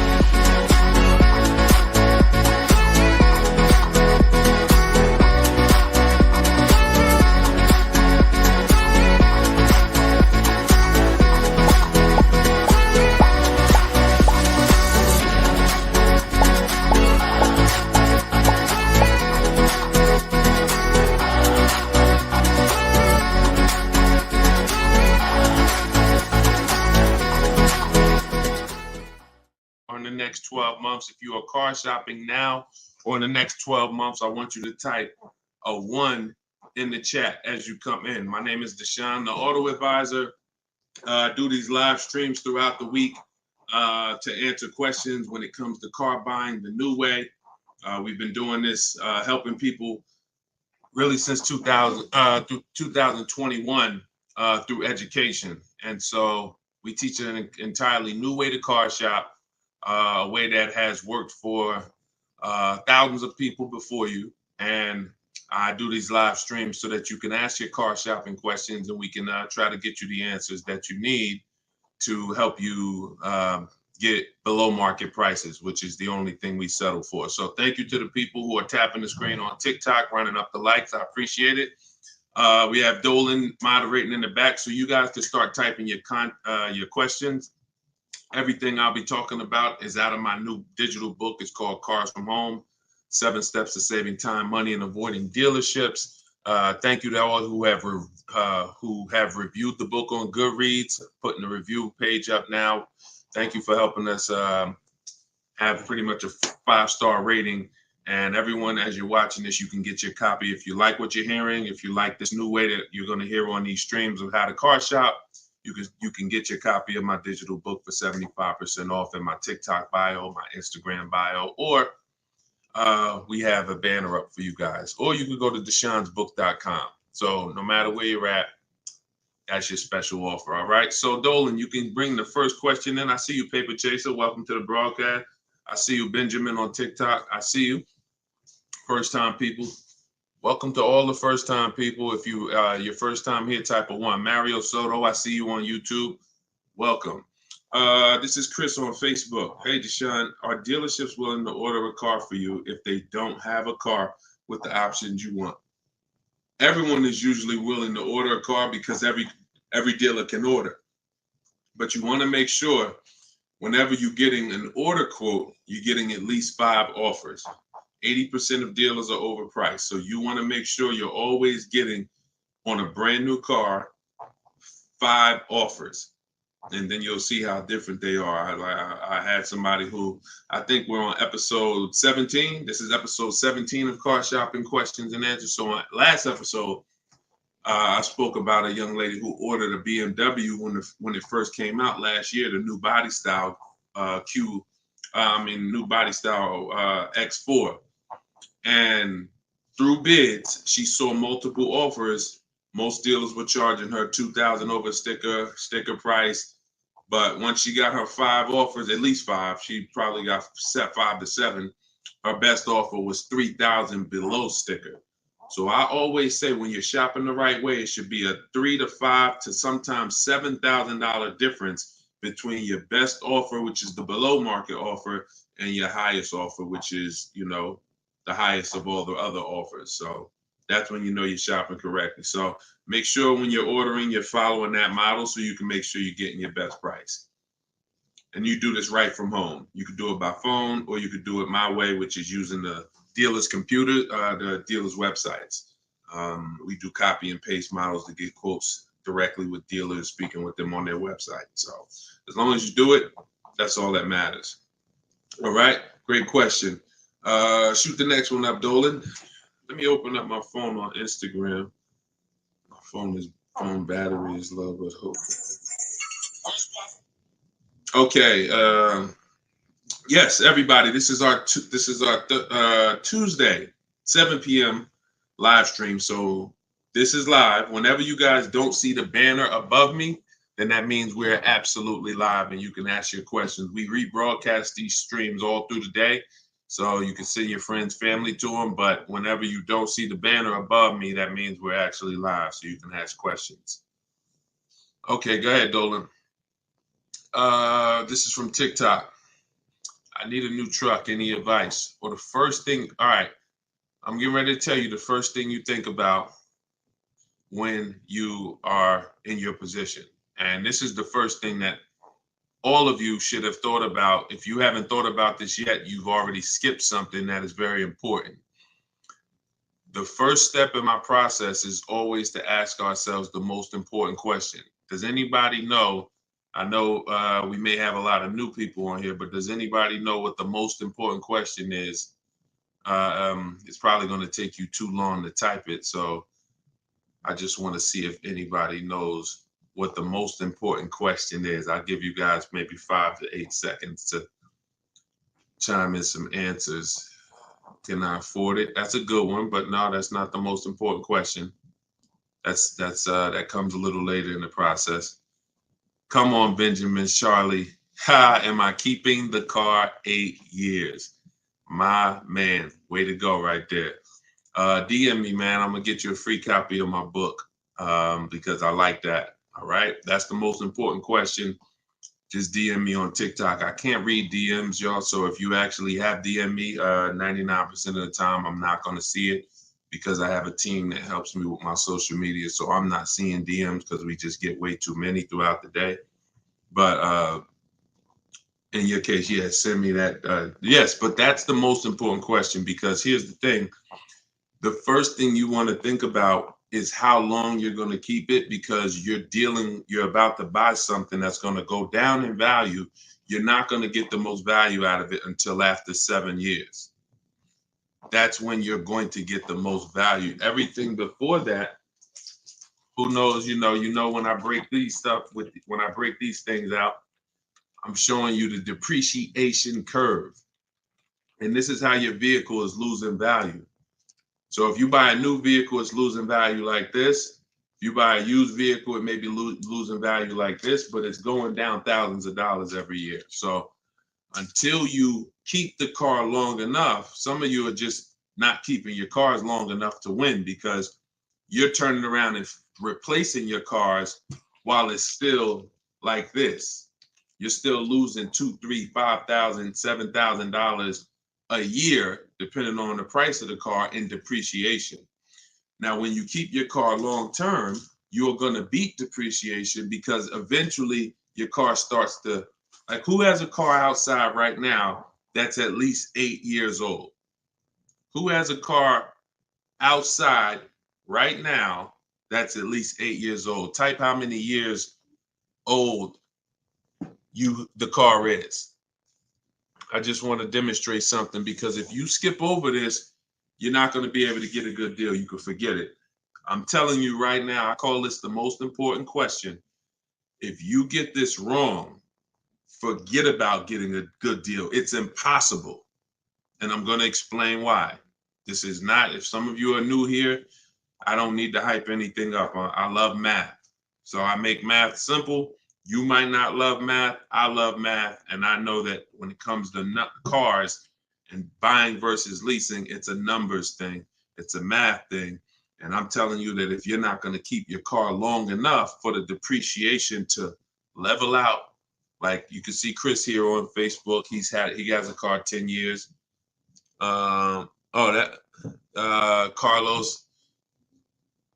10 years. Tyranny on YouTube, 10 years. Okay. Yep, I see you. Kura Cindy on Instagram, 14 years. Jeff Walkus, YouTube, 15 years. Now pay very close attention to this. You'll notice that the way the amount your car is worth today, it's going to be worth almost the same thing next year. It's going to be worth almost the same thing next year. If your car right now is worth, if it's 9 years old and it's worth $8,000, a year from now it's probably going to be worth $7,600. That's when you have beat depreciation. Tap the screen on TikTok if that makes sense. See, if your car is only losing, some of you see these answers, until you are actually keeping your car long enough. It's not about when you pay off the car. A lot of people think that that's the car's paid off. It doesn't matter. The value of the car is going down. This is why I call this the unseen expense. Depreciation is the unseen expense. And so how do we beat it? You can't replace the car in 2 years, 3 years, 4 years, 5 years, 6 years, 7 years. Can't replace it. You have to replace it either after that, or if you're not going to keep it that long, you should be shopping for a lease. And I'm going to show you the numbers before we move on from this. I'm going to make this point very clear. Now, this is step 1 in my book. This is why if you don't get this step, you cannot get a great deal on a car. So Instagram, I just want to let y'all know that if you're enjoying what we're doing, there's a button that looks like a paper airplane at the bottom of the screen. If you could hit that and just quickly in 10 seconds, tap 3 friends or 1 friend, anyone, I don't care. Just invite people over, because I know they'll appreciate it. Because a lot of you guys have friends right now that are outside in dealerships getting overcharged as we speak.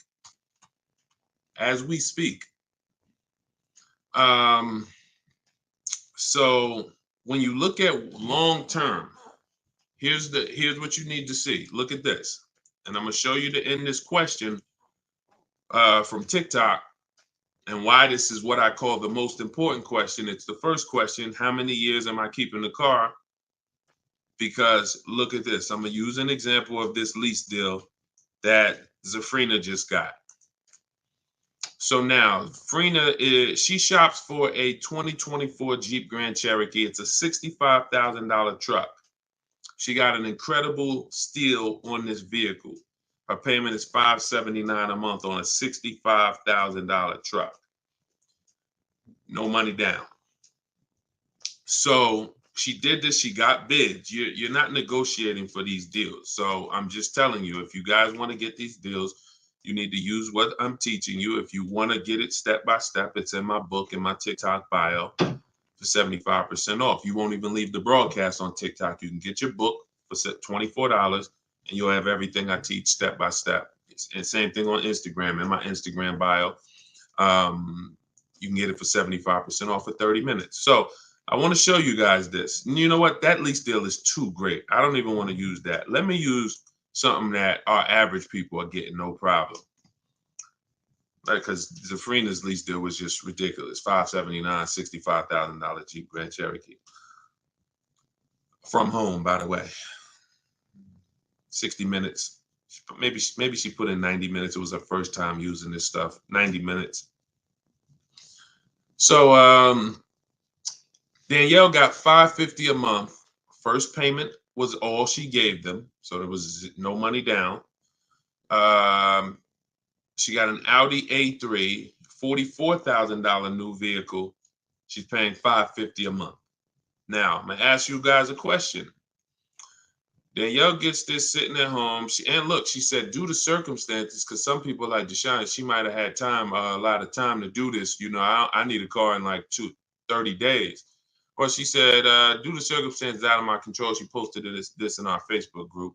I had to lease something quickly. Yep. I took the course last week. And now, by the way, my book is my course. So don't think you have to get my Maps Academy to get this. My course is 7 steps in video form with coaching from me. My book is 7 steps in book form, and they're the exact same steps with the exact same scripts. So it's just how you, some people like Deshone, I went with the book, like Tiffany, other people who review, and some people do this. So it's all the same. It's just different learning. So the point is, I want to show y'all something. We're making a point here. So she got $550 a month, $44,000 car. How much is every $5,000 on a car loan, everybody? If you're looking, some of you have seen this in a video before. Every $5,000 that when you look at a car, you see it's $5,000, $10,000, $15,000, $20,000. How much is every $5,000 on a car loan monthly payment? Let's see if anybody's seen this. I'll give you guys another. Thank you, Nico Smooth. $100, perfect. Carlos Thomas, $100. Yes. So that is BG Meats. Yes, $100. Perfect. Blooming Chosen One. Perfect. See, so this is why this is important for those of you who are going to purchase, not those of you who are going to lease. You need to know when you look at a car, if you see it and it says $20,000, you need to know that that is about $400 a month. $25,000 is about $500 a month, depending on the interest rate. Great interest rate, you could drop it a little lower, but average interest rate, that's what you need to be looking at. And you need to be, that assumes a 5-year loan. Because some people say, well, Deshone, if I take a 6-year loan, no, it'll be lower. But 6-year loans should be the max. See, that there's different ways to budget. If I budget $500 a month and I say, well, how much car does that get me on a loan? 25 grand. Now that's for 5 years. So if I go find a car for 25 for 500 a month for 5 years, I did better than if I got a car for 500 a month for 6 years. So there's different ways to raise your budget. I have something in my book called The Perfect Budget. I created a calculator. It walks you through what I just said. See, what I just said is very important. Knowing how much you can spend if you get a 5-year loan, and then saying, all right, if necessary, I'll go with a 6-year loan and bump myself up, but I'm still below my max budget. But I'm not going $500 a month for 6 years. Can y'all tap the screen and run the likes up on TikTok? Keep running them up if y'all getting value out of what we're doing. So we're still making a very good point here, okay? I'm spending really most of this stream going deep on the first question. And I've never done this before, so we'll see if it works. If somebody said I have a new truck, new advice, any advice. So I went right into the most important question, which is leasing versus buying. How many years am I going to keep the car? And I'm now showing you why you cannot get a great deal on a car if you buy when you should have leased. So let's wrap this up. So we can see here, Danielle got $550 a month on an Audi, no money down. Now let's take the same vehicle and let's pretend she purchased it. She didn't know about leasing versus buying. She just listened to a bunch of people, bad advice, who say never lease a car. So she goes in, she's looking for the same Audi Q3, A3. It's her dream car. So I've been wanting this for a while. So excited. So how much is this going to be? I'd like to do no money down. Okay. Well, $44,000 car. Forget the taxes. Forget everything. Let's just say, forget that. Let's say they throw that in. We'll pay the tax and everything. Let's say she just finances $45,000. What's her payment? $900. Some of you who are in the math, you would like Deshone, yeah, $900. So she drives out of there. She drives out of there paying $900 for the same car Danielle's paying $550 a month for. Now watch this. Let's just say, now I'm going to show you because I know what you're thinking. Deshone, please send my free book. Okay, I got you. DM me though. I want to stay on topic here. All right, so let's just say some of you are like, well, Deshone, I got a great deal on my last car. I wouldn't pay the same price that Danielle could pay for. Let's say, what's an unbelievable deal on this $44,000 brand new Audi? How much discount? I'm gonna let y'all decide. I'm gonna show you why there is no way for you to get a great deal when you purchase when you should have leased. We're gonna kill this. Some of you are gonna be set free right now. So let's just say, what's a great price? $44,000 brand new Audi Q4 A3. What's just a ridiculous discount? How much off? Let's say like the best deal that you could ever think on a brand new car. Look, all right, it's taking y'all a while to type. We're looking. What's up?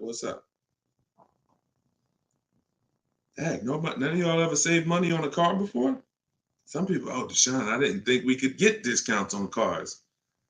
All right, I like that. Nico Smooth, I like that. Let's say the person got $10,000 off. Okay?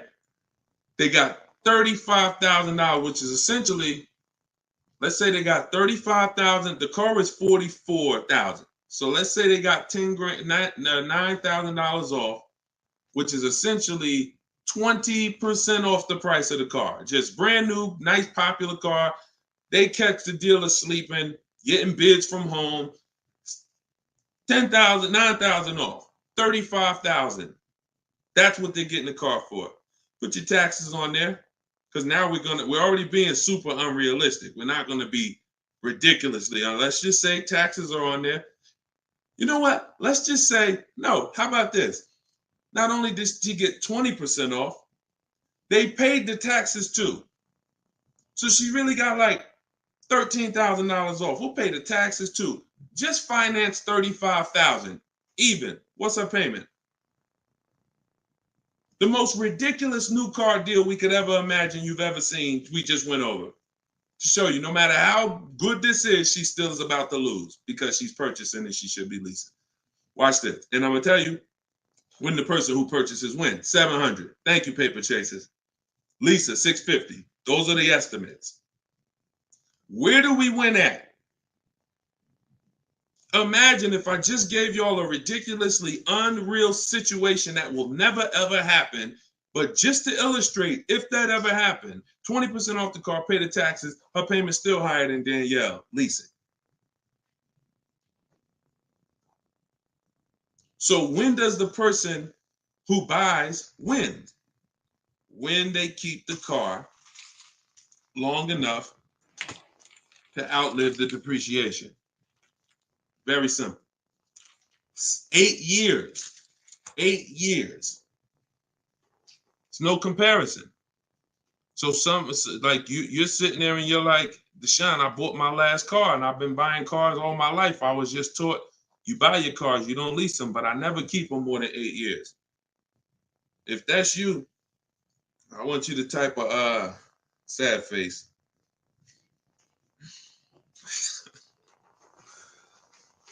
You've lost a lot of money. So what would you rather? Would you rather never hear about this, really go all your life listening to bad advice? And we might wrap this because we still got time. Before we even go back into more questions, we actually may go a little, because some of you are like, Deshone, well, what if you buy a new car, a used car? Because you just compared that to a new car. All right. So let's just go back one more time. Let's pull up Danielle's because we're on that scenario. So we already said Danielle drove out with a $550 a month lease, paid her first month's payment. Best impossible deal that'll never happen, unrealistic, made up, make-believe deal we just ran was still a higher monthly payment. So imagine with somebody who just goes in regular negotiations, maybe gets $2,000 off the list price. They're leaving paying it's people right now paying $800 a month for this car, $700 a month, easy, no money down. If they didn't put money down, some people tell you, oh, you know, well, I'm paying I got an Audi and I'm paying only $6,000 for it. They never tell you that they put 10 grand down. They never tell you that they put 10 grand down. They forget about that because the day they give the dealer 10 grand, they want to forget about it. So they're definitely not going to bring it up in the story. No money down deals. This is what you're doing most times when you're leasing. So let's go back. Let's say somebody decides they're going to get a good price on a used one. Let's just throw the scenario in here real quick to end this. Instead of a $44,000 brand new one, they find one for like 28. Great used car price, 44,000 new. I got one for 28, maybe 4 years old, low miles, 36,000. Great deal, below market deal. Get it for 28. 28. Throw my taxes and fees on there. I'm at 32, 31. What's my payment? 31, 600. Look what I'm buying too, because some of you that's what you think about with a used car. But I like the monthly payments. But Danielle's driving a brand new 44,000, never been titled. She's the first person to sit in this new car smell, like real new car smell. Latest and greatest options and features, full warranty. If anything breaks on the car, she's covered for 4 years. She won't lease it. She won't have the lease for more than 3 years. She's paying $550 a month. A person who's buying this same car is paying $800 a month, $900 a month, and a person who's getting a used version of this, 4 years old, 1 year left on the warranty, 3 years old, 1 year left on the warranty, and they're paying $600 a month. Everyone's paying more than her. And these are lease deals that we get all day long. Everyone's paying more than her. We can put every scenario. Only person that's not paying more than her is somebody who just drives like a 10-year-old Audi, 12-year-old Audi. They go pay cash for it, buy it from Facebook Marketplace or something like that, or people who go to the auctions and get, like a 12-year-old one. Those are the only people who could, flip cars and not lose. Everybody who's buying new cars, newer cars, is paying more than her. It's people paying $500 a month because they bought their Toyota Camry. They're paying $600. So you're paying $600. She's driving an Audi, $44,000 vehicle, no money down. You're paying $600. You're driving a Toyota Camry that you're not going to keep for more than another 2 years. Any car, replace it. Chevrolet, you could pay, Camry, Honda. You're not keeping these cars more than 8 years, and you're paying these ridiculous car payments, and you're the ones that, unfortunately, because you believe bad advice, you are not winning. You're losing. But would you rather me not tell you? God willing, you're like, man, I'm glad I'm young. I'm going to still buy more cars. Most of you are still going to buy more cars. It's good for you to find this out now rather than you never found out and you just passed it down to your family and your kids. And now They heard they don't lease. Now you got your 25-year-old. He never heard about leasing. He goes and he gets himself a $30,000 car because he got a good job. He said, all right, I could afford a $600 a month payment. He gets a $30,000 car. His payment is $600 if he put no money down, or maybe he put 10 grand down, whatever.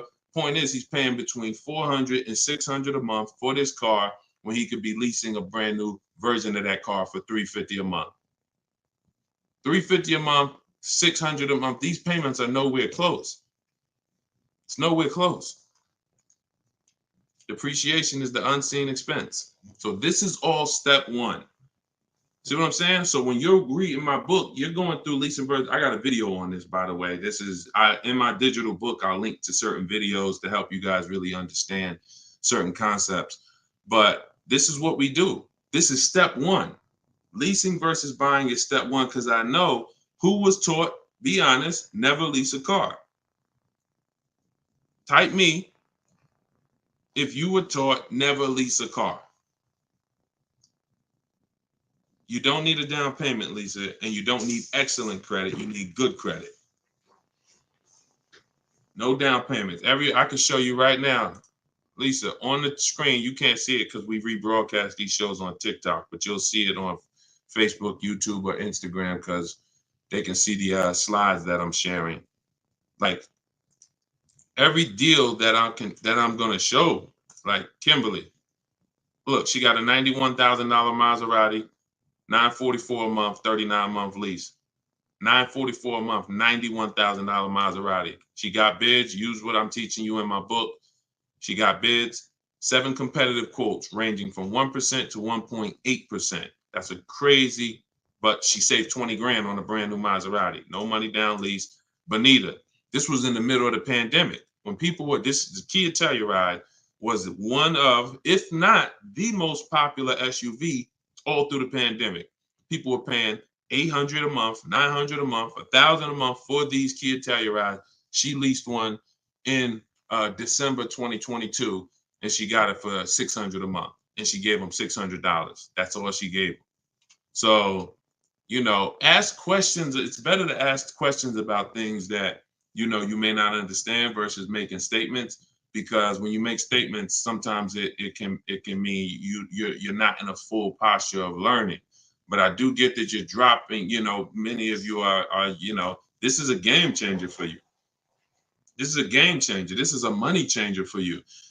I mean, my goodness, my brother who I met recently over the last year, he's a neighbor of mine, and he's become a close friend. And he had a Kia Telluride, black one, just like her. Totaled it. His wife was in an accident maybe about a month ago and totaled it. And he called me and he said he had saw the 8-year rule. And he said, you know, I'm not keeping these cars 8 years. I'm going to lease this one. You know, he leased a Kia Telluride, and his best offer on the same vehicle he owned was under $500 a month, no money down. It was like $479, $489. He was just paying. Remember, this was a $45,000 Kia Telluride he had. His payment on that car was probably $800-900 a month. So that's his wife totaling that car ended up being a blessing. Got him out of that car. He got the lease. He got the same car, brand new one, and he's paying $300 a month less because he has correct deal structure now. This is so important. That's why I call this the most important question in my book. And this is step one in my process, is you ask yourself the most important question. So I'm gonna put the banner back up for you guys on Facebook and YouTube. You can actually go to deshonsbook.com. Dolan pinned a comment in the Instagram section, in the Instagram comments. Also in the Facebook and YouTube comments, we've pinned Deshon's book. You can get your copy for 75% off. It's a digital book. So it goes to your email. Make sure you check your spam and your junk folder, but it goes there. You can get it in 3-4 minutes, and you won't pay the normal $97 if you get there before the 30-minute timer goes down. Once the time expires, the price is $97, which is the normal price, and it's worth more than that. It's worth thousands. I wouldn't price it at $97 if it wasn't worth thousands and thousands of dollars. So, but you can get it for 75% off that. You can get it for $24. if you get to my TikTok bio, my Instagram bio before the timer expires. But that's leasing versus buying. That's a quick comparison of leasing versus buying and how there's no way to get a great deal if you buy when you should have leased. No way. So some of you are going to be like, oh, well, I want to transition because I want to get out of my car that I'm financing and move to a lease. You should do that as soon as it makes financial sense. And that means sometimes you have too much negative equity. You can't move right now. So you may have to wait a year or 2 years before you can actually move over. I like that question M asked on YouTube just now. Do you value owning cars without payments? Can you throw that one up, M? Can you throw that one up, Dolan? Who was taught always pay cash for cars? Who was taught, type a $ if you've heard or you were taught that you should always pay cash for cars. Now, I'm going to tell you, in a market like now, it's great to, all right, I see RJ Velez. Now, there's value in paying cash, and I'm going to tell you where it is, and you got to just, there's no one size fits all. See, the problem, what's been hurting you guys is because you've listened to one size fits all car buying advice. So usually whoever is giving you the advice, they're telling you to buy cars the way they buy cars. Tap the screen on TikTok if this is making sense to y'all. If y'all are following this, keep tapping the screen, running the lights up. Let me know that you're following what we're talking about. So here's what's important. If you're listening to someone who tells you pay cash for cars, buy used cars, that's because they do that. Now, if it makes sense for them, then that's great. But we need to look at paying cash. When does it make financial sense? When does it not? It's based on a couple things. First of all, what are you doing with your money? Because some people say, I don't like car payments. Type me if you don't like car payments. Who said, type that, Deshone, I want to pay cash because I don't like car payments. Can we type that? Can we dialogue on this? Car payments. Anybody? Okay. May not be that many of you right now. There are people who say this, but you don't realize that car payments, when you pay cash, all you're doing is saving up a lot of car payments. So that's all it is, unless you just win the lottery. If you get a lump sum inheritance, that's different.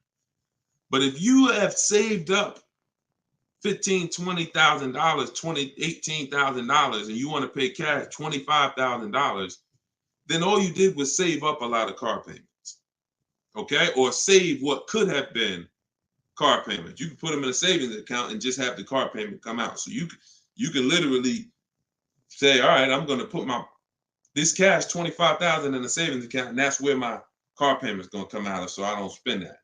If it makes more sense for me to pay cash, then I'll take the cash. And when it usually makes sense is when the rates are very high.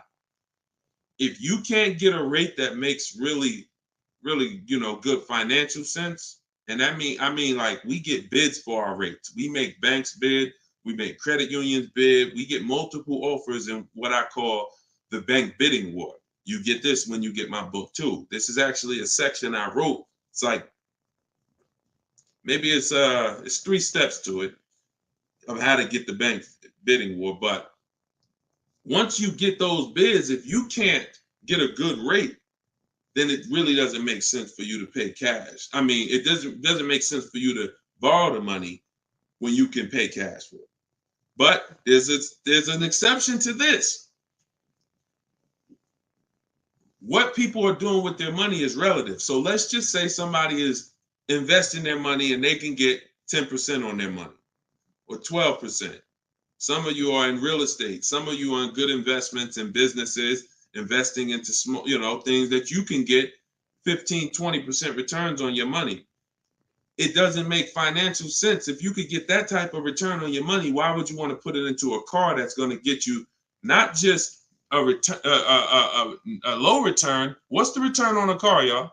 When you pay cash, you pay $25,000 into a car. What is the return on that? on the cash. What's the cash on cash return? Because I don't want to talk about this much because everyone's not paying cash. It's a small number of you who will, but I want you to be able to know when this is a financial conversation that if you're paying cash, you should understand this. If you got $20,000, $30,000, $40,000 saved up, you're thinking about paying cash for a car, this should be an easy conversation for you to follow. Okay. All right. Actually, everybody said the return is 0. I haven't seen anyone who's correct yet because it's not. The return would be 0 if you put the 25 in and then 5 years later you came back and got your 25 out. That's a 0 return. If you put 25 into an asset and then you come back in 5 years and you used to give me my 25 and they said, well, it's 5 years later, this asset is now only worth 12. What's the return on that? What's up, Big Spoon? What's the return? Not 0. It's negative. It's negative. So you wouldn't take money out of investments that are getting you 10%, 12% or more to put into something where that cash is going to be a negative return on your cash. So that's one thing to consider based on who you are. Another thing is to consider if your money's not invested, you're not doing anything with your money, then just keep the debt down. Keep the debt down. Another thing we do is we see if there's any special rates on the car we're buying, because and when rates are high, traditionally, you're not getting a low rate from a bank or credit union. Rates are 6, 7, 8% on average. You're not going to see 3%. But sometimes you'll see 3% as a special rate. That's car specific. So if I'm shopping for a Mazda CX-5, I'm going to check to see, do they have any special rates this month on the car I'm shopping for? It might be 2.9, 1.9, 0% sometimes. And these are instances where it doesn't make financial sense to pay cash. If I can get this type of rate, use the bank's money for a very low percentage, and then turn around and use my money and keep my money invested or keep my cash. Maybe you just want to have your cash. Once it's in the car, you can't get it. So once you put your money cash in the car, you can't get that money back out until you sell the car. But if you can keep the money and get the car, now you have your cake and you eat it too. I still got my cash, but I'm leveraging the bank's money, paying them small amounts of interest to use it. So people see interest as the only loss. I don't want to pay interest. That's programming. That's not what would be talked about in a finance conversation. And if you want to get religious, because some of you say, "Oh, I don't want to pay interest because of religious reason," then it's a partnership. It's not a debt. It's a partnership. Anyway, let's not get all into that. Just paying cash is right sometimes for some situations. Paying cash is not right sometimes for other situations. The key is, which situation are you in? That's the key. Knowing how to ask yourself the right questions. Which situation am I in? I'm getting good returns. Stock market been returning me X percent late. Hey, this many years, this has been my return. I think I'm going to keep my money invested and I'm going to use the bank's money. That's right for that person. All right. So that's a great question.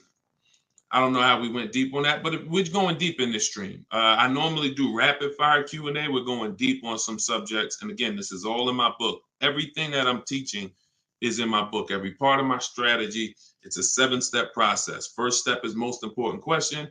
Second step is deal structure. The equity assessment. For those of you who are replacing a car or a lease, assessing the equity in the asset to see how much money we can pull out, if any, to either put in our bank account or use in our next transaction. Third step is deal structure. Fourth step is shopping, not buying. It's actually called shopping, not buying, where we enjoy shopping, we enjoy test driving, we enjoy the process. We're about to spend $30,000, $40,000, $50,000, $100,000. We actually enjoy shopping for the item. There's no pressure because we're never talking numbers in the dealership, ever. That's our rule. Step 5 is multiple offers. So once we've selected what we're going to be getting, it's time to get multiple offers on it. If we're getting a used version, it's time to see multiple options of it. And if in step 5 in my process, used car shopping is online marketplaces. You're using online marketplaces, cars.com, carfax.com, autotrader.com, cargurus.com, Carfax, CarMax, Driveway, and Carvana. 8 marketplaces, eBay Motors. See, some of you are missing great deals because you're only looking at 2 of the marketplaces. That's like you're not going to see below market deals until you can see the whole market. So when we're shopping for used cars, that's what we do. When we're shopping for new cars, we use my 25 to 5, where your goal is to get 5 offers. If you are shopping for a new car or a lease, your goal must be to get 5 offers, because until you get at least 5, you are not going to get a below market deal, because we have thousands of people who have come before you who have used this, and they report to me, they report their deals to me.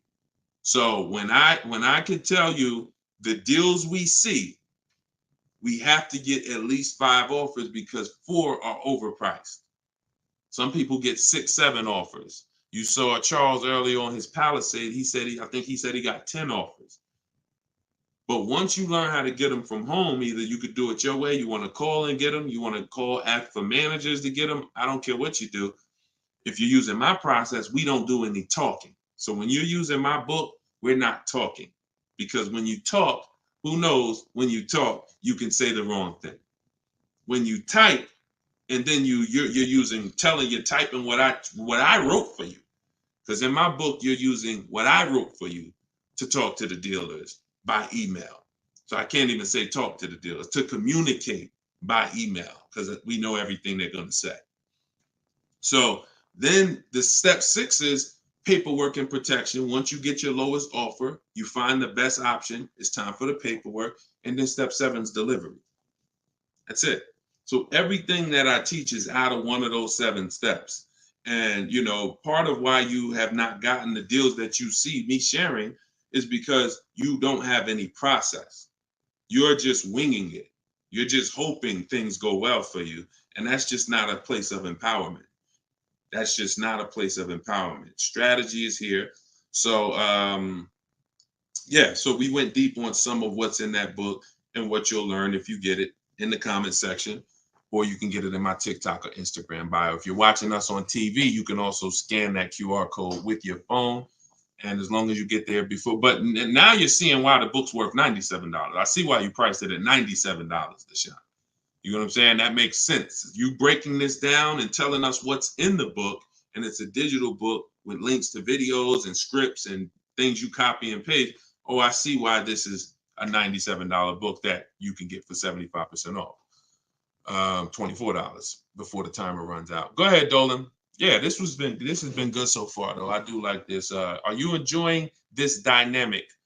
If you are, type something. The word something. Let me know you're enjoying this. All right, this is from TikTok. I'm told lease deals are new each month. Yep, they usually are. Why shop if brand has same financing deal? There's no same financing deal. So lease deals change every month. I'm going to make sure I'm trying to understand your question right. I'm told lease deals are new each month. Lease deals usually change every month. Sometimes they'll run the same one for 2 months, but usually something changes about the lease deal either every month or every 2 months. Why shop if the brand has the same financing deal? Well, we're shopping for offers. So shopping is to get offers. The financing versus leasing is the first question you should be asking yourself, though. Because as we spent a long period of time talking about earlier in the stream, one offer is not, you can't get a great deal if you buy when you should have leased. So if you didn't see that, definitely watch the replay on YouTube or Facebook. But the financing and lease deals are extremely different, and they're going to be entirely different prices. And we can't even another thing you're doing, if you're buying a car, looking at the special finance deals is important, because that's how we see if they have 0% or 2% or 3%. But looking at the lease deals is absolutely pointless. Looking at the lease offer I don't even call it a deal. It shouldn't be called a deal. Anything that 100 people can come in and get is not a deal. You're not going to offer a deal to 100 people and say, hey, come on in and we make almost no money. See what Charles paid, look, on his Palisade, $48,000 Palisade, he's paying $597 a month. Sean getting he got his F-150 Lightning XLT, $73,000 truck. His lowest bid, he saved, he got it for $4,999, what's this? $21,000 off is what he got. We're showing it on the screen right now in case you think we're capping. We don't need to. This is, look, Frina, y'all saw Frina, 579. This is Tiffany, who wrote us in when she got her deal using my book. She said, I believe we got a good deal from what we learned from the book. Look, it was a $44,000 MSRP that she got $6,530 off the price. That was her lowest bid. So you're nowhere close to what normal people are paying and what is advertised on these vehicles. What's advertised on these vehicles is not a deal. A below market deal is something where the managers don't really want to make it. But you know what? It could happen for a number of reasons. Somebody wants to beat their competition. Sean said he had to go 100. We shop out of state. You'll get very used when I walk you through shopping from home, and you'll see. I mean, if you're gonna do it your way and you get used to it, you'll see you're in more control. You're in control. So, but a lot of times your best offer is gonna come from a dealer that's not close to you, because the dealers that are close to you feel like, why do we need to give them a deal? They're gonna come in anyway. Because that's what most people do. You're going to walk in the dealer anyway, and you're going to talk numbers and try to negotiate. That's what most people are going to do. Why do we need to give these people deals? But this person who is now talking to multiple dealers from home, they hold the cards. We hold the cards. And then one person wants to beat everybody, and they do that. But you gotta, I'm going to say this, and then Dolan, throw the next question up. If everyone could get below market deals, then they wouldn't be below market deals. They would be normal deals. It would be the average price. Y'all, is that clear? Is that clear? If everyone could get below market deals, if it didn't take strategy to get below market deals, then they would just be regular deals. All right, this is Rhino from YouTube. What is a good range of credit score to go for a lease? Great question. Anytime you guys hear a question you like, just start tapping the screen, please. Appreciate y'all continuing to run the likes up on TikTok. What is a good range of credit score for a lease? So what I teach is the parameters. It's more about profile versus just score. The score is one step of your profile. It's one portion of your profile, score. But you also have income.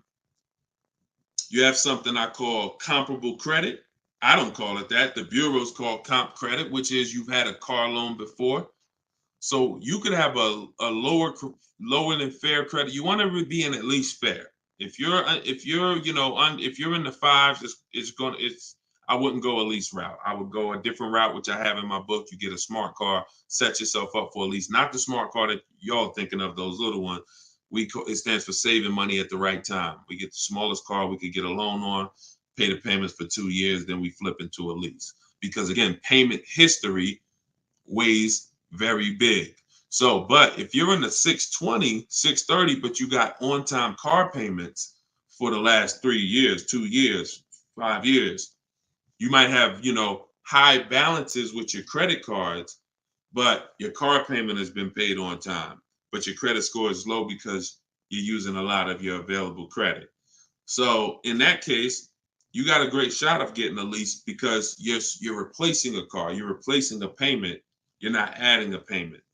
But usually, 650, 660 and up. 660 and up is usually the best to stay out of that manipulation zone. But again, if you have a lower score than that, but you have good income, good, you've been at your address a long time, these are things that weigh in the profile. You've been on your job a long time, versus, hey, you might have a 700 score, but you only been on your job for 6 months. That could affect you. So it's not just score, it's profile. But most leases are easier to qualify for than you guys would believe. I got my first lease and I had a 6-something credit score. Now I did have to pay, I remember $25 more because of my credit score. I didn't get approved at the first tier. I went up $25 or something like that. But I was still paying $256 a month for a brand new Pontiac G6. It's a $20,000 car. So I had friends that were paying $500 a month for Toyota Corollas, $20,000 cars. $23,000 brand new Toyota Corolla. They're paying $500. They're paying, and I'm paying $256. These things make a difference in households. Thank you for answering, brother. Just purchased your book too on your website. Enjoy it, brother. Now, I don't even say enjoy it. I use it. Use it. And there's 2 ways to use it. I don't recommend going through the book and then shopping. I recommend you don't, the book is written in a way where I ask you, it's like if you called me and said, hey, D, what's my first step? Here, do this, and then call me back. You wouldn't call me and be like, Deshone, give me all the steps. I wouldn't give you all the steps because you would forget them. I would tell you, all right, how many years we keep in the car? 4. Okay, we leasing. How many years we keep in the car? 10. All right, we purchasing. Then we're gonna move to the next question. We need to do our equity assessment. Go on these websites, call your bank, get your payoff, do these steps, call me back. Okay, boom, I did that. All right. So once you put those things in an order, you'll see that you threw me off, Dolan, throwing that question up. But yeah, Rhino should. Oh yeah. Anyway, what I was saying is use it. So you could go through the book. I would recommend you go through it, do 1 step, check it off before you move to the next step, so that by the time you get to step 7, I'm congratulating you, saying, let's get ready for delivery. Not, oh, I'm at step 7. I read the whole congratulations. Oh, that was so nice. That nice message you write to us when we get our cars at the end. That's nice, Deshone. You shouldn't be reading that until you got your car. You get what I'm saying? I'd rather you go through the book that way. It'll be a lot quicker, a lot more effective for you. All right, but use it. Use it. Great. All right, Dolan, throw that up for me now. Thank you, man. Appreciate you. Okay, Freon on YouTube said, what about refinancing when the rate drops? Absolutely. If I'm buying a car and I'm paying a high rate, what is considered a high rate, 7-8%, depending on the gun. Now, there are times where rates are high. That's the best offer you could get. But there are times where we know rates are 3%, 4%. There's time when the rates was 2 and change from the credit unions and things of that nature. So, relative to what they've been, these rates are high. So, yes, as long as you have a great car, the goal is always to get a great car. You could change the loan, like Freon said, by refinancing. So let's say I have horrible credit, 400 score, I need a car. I'm going to make sure the car I get is absolutely a great car. I mean, it must last. This is the thing you need to be looking for. I need to make sure I'm getting a car that's going to last, because I could always fix the loan. But if you fix the loan refinance, but you got a bad car. You got a car with 100,000 miles on it, and now you're saying you're going to keep it 8 years. You're not keeping that car 8 years in a lot of cases. It has too many miles on it. So you should be shopping for a car saying, okay, I'm planning on keeping this 18 years. I want to get myself something with 60,000 miles. Now that might mean you can't get the big SUV. But if you get the big SUV and then the car breaks down in 4 years, it defeats the purpose anyway. So you could always fix the loan. Don't get a bad car. Very, very important. Or that really destroys a lot of these long-term plans that you need to have. Okay? But yes, everyone will be refinancing when the rates drop. That's for sure. Go ahead, Dolan. Next one, please. Great questions. Great questions. Yes, these are some great questions. From TikTok, I have a car with a lease ending in a couple months. Buyout is 35, but Kelly's Blue Book is 44. Should I buy out the car with the option to sell after? We don't usually buy leases, in fact, ever. Why are we so big on buying our leases? Who told us that was a good idea? Who told us going from buying? Think about this. 3 years ago, I drove off the lot with a very nice brand new car that I was paying, hopefully, a decent payment on. Why am I going to stop doing that to now buy a used car? What's the benefit to us buying these leases out? Maybe I don't see it, because what I explain is it's a horrible idea. It's a horrible idea. One exception, if you're keeping the lease 8 more years after you buy it, then it's fine, because it's just like you bought a used car. So you really kept the car how many years if you leased it for 3 years and you're keeping it another 8? See what I'm saying? 11 years. So you're going to win. It's still a bad idea, but you'll win somewhat if you keep the whole car 11 years, because I'm going to tell you why.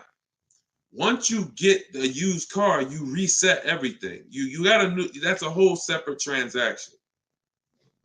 If you lease a car, your payment on that lease is going to be, let's just say your payment on the lease is $450 a month. What you're going to find in most cases, if you buy the lease out, to get a $450 a month payment, you got to take a 6-year loan. To get a $450 a month payment, you got to take a 6-year loan. So you already leased the car for 3 years, and now you're purchasing the balance for another 6. You leased the car for 3, you're purchasing it for another 6. That's 9 years. So why did I just say the only way to win when you buy your lease is to keep it at least 11 years? Because how many years of payments are most people going to have? 9.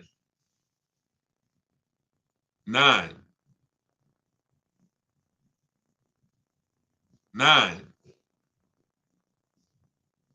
Can we let that sink in? A person who buys their lease, like most people are going to buy them with 6-year loans, you're paying for 9 years on the same car. 9. Even if you get a 5-year loan, 8 years on the same car.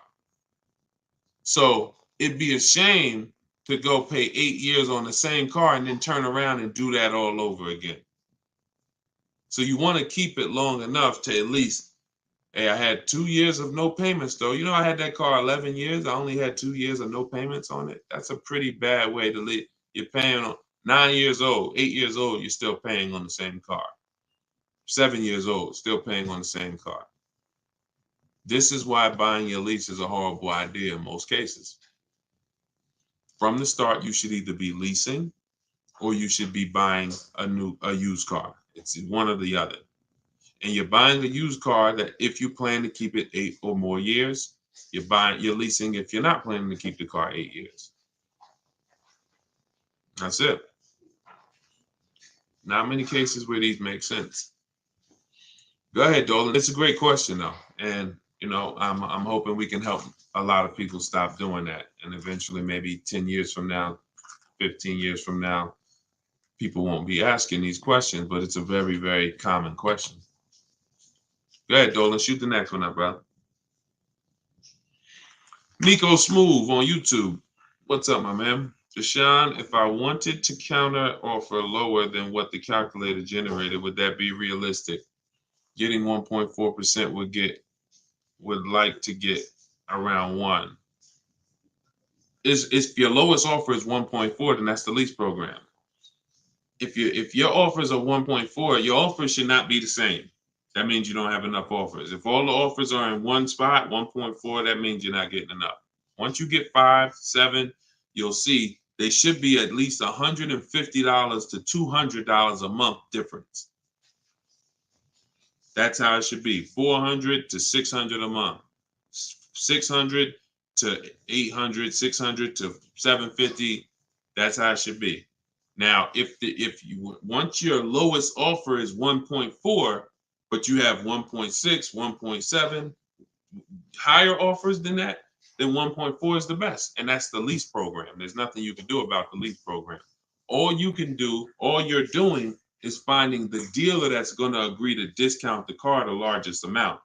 The lease program is then going to dictate what the payment's going to be.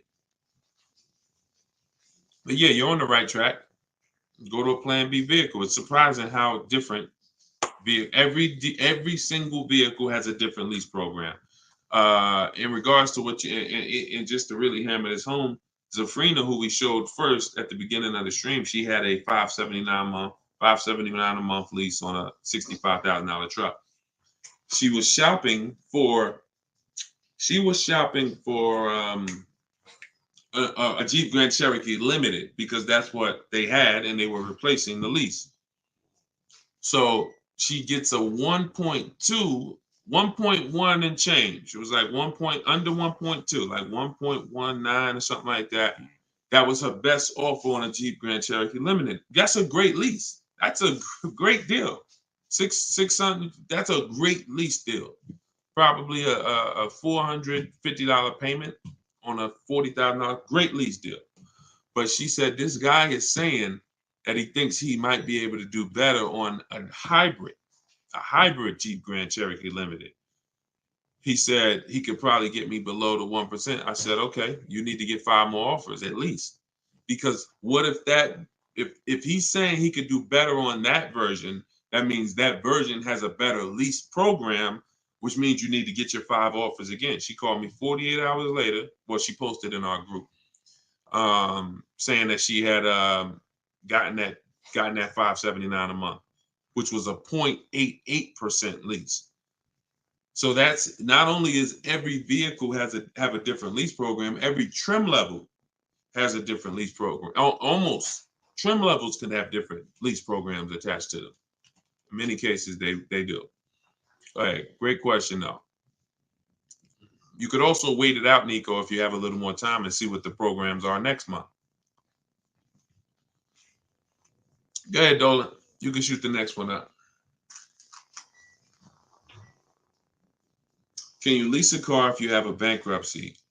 Sure, but you need to rebuild your credit. You need to get your, if you start in blank, I know people that have had a bankruptcy, got a discharge, and they are at a 700 score in like a year. So I will be following Shonda Martin. You know, I recommend her to everybody. She has great strategies on credit. She does a lot of live streams like me, and she has great strategies. So I think she's on every platform. Yeah, she's on every platform that we're on. So Shonda Martin. But yeah, get yourself up to like a 680, which is not hard to do because you're starting fresh. Many times a Chevy or a Ford, a Honda, Hyundai, Mazda, Subaru, these leases don't need you to be incredible. If you have a good job, long history on your job, and a 680 score, you're going to get most of these leases. These are not like luxury leases to the point where they're snooty. All right, go ahead, Dolan. Genesis on YouTube. So how can you lease out of state with the current lease looking to trade in? But I heard Deshone say out of state lease deals are good. Well, if it's the best offer, you go as far as you need to go to get 5 offers. In my book, we use my 25 to 5 strategy, where you're connecting with 25 dealers online in 20 minutes. We go to their websites using the contact tab, and then you have a template of mine that you copy and paste. If you're going to do it your way, you're just writing in, all the details of what you want, when your deadline is, what options you're looking for, what you're over. This is all stuff I walk you through in the book. What you're looking for. Really, it's about the car. You're not saying, hey, I'm looking for a lease quote, I'm looking for a purchase quote. We need to find out who even has a car before we start talking about money. But then the goal is that you got to get at least 5 offers.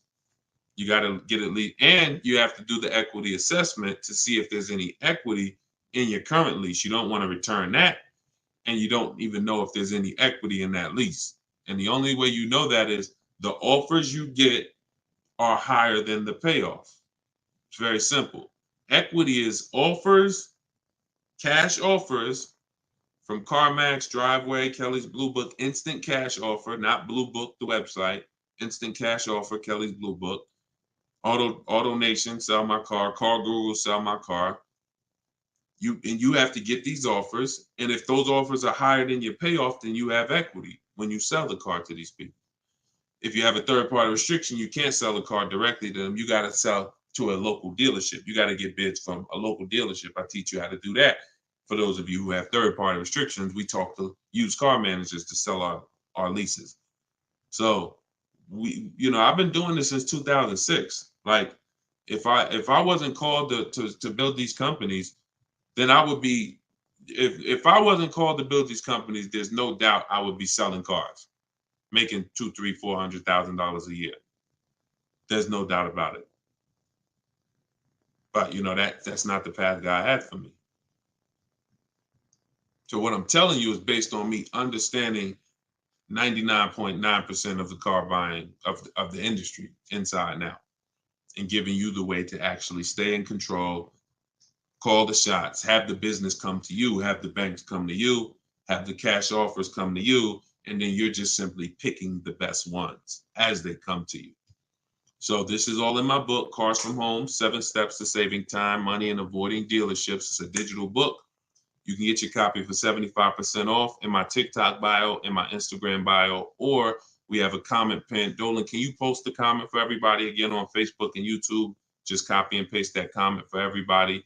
And also we'll put a banner up on the screen for those of you who are watching us on television. You can scan this banner with your phone, and it'll take you to the 75% off page. So you'll only pay $24. You won't pay the normal price of $97. But that offers for 30 minutes. Once the timer does expire, $97 is your price to get it, which is still a great price. I'm sure everybody who spent time with us today can see why $97 is going to save you probably tens of thousands of dollars, depending on how many cars you get. Sean saved 20 grand on his first car. So for those of you who want to attend my free masterclass, Everything You're Doing Wrong, Buying, Selling, and Leasing Cars, you can attend that in my bio. We'll also put another comment for those of you who want to attend that. That's about an hour-long class, and I'm teaching very specific. You'll need a notepad for that. That's not just Q&A, although we do Q&A after. So you guys can go watch that, and so we'll put, and that's also in my Instagram and my TikTok bio. So the information's available, y'all. That's the whole point. There's no excuse. Everything that we talked about today is really financial awareness, financial literacy that you have not learned. You haven't heard of it before, but this has been around. We've been doing this for 3 years. Over 2,000 people have come before you. We have over 6,000 people that have this book now. So this ship has sailed. This car buying from home, you're late to the show now. And you can't afford to go buy another car the old way and think you're getting a good deal. You can't afford to do that. I mean, money is very hard to come by for some people, and you need to, I don't care who you are, you should take it seriously. So this is why we're here. And so you can get it from my free videos, from these Q&As, in my book, in my masterclass. I don't care how you get it. You want to join me in Maps Academy and have me coach you through your car buying. I don't care how you get it. Just make sure you get it. Get in where you fit it. All right. So that was episode 17. All right. We'll see you on episode 18. God bless y'all.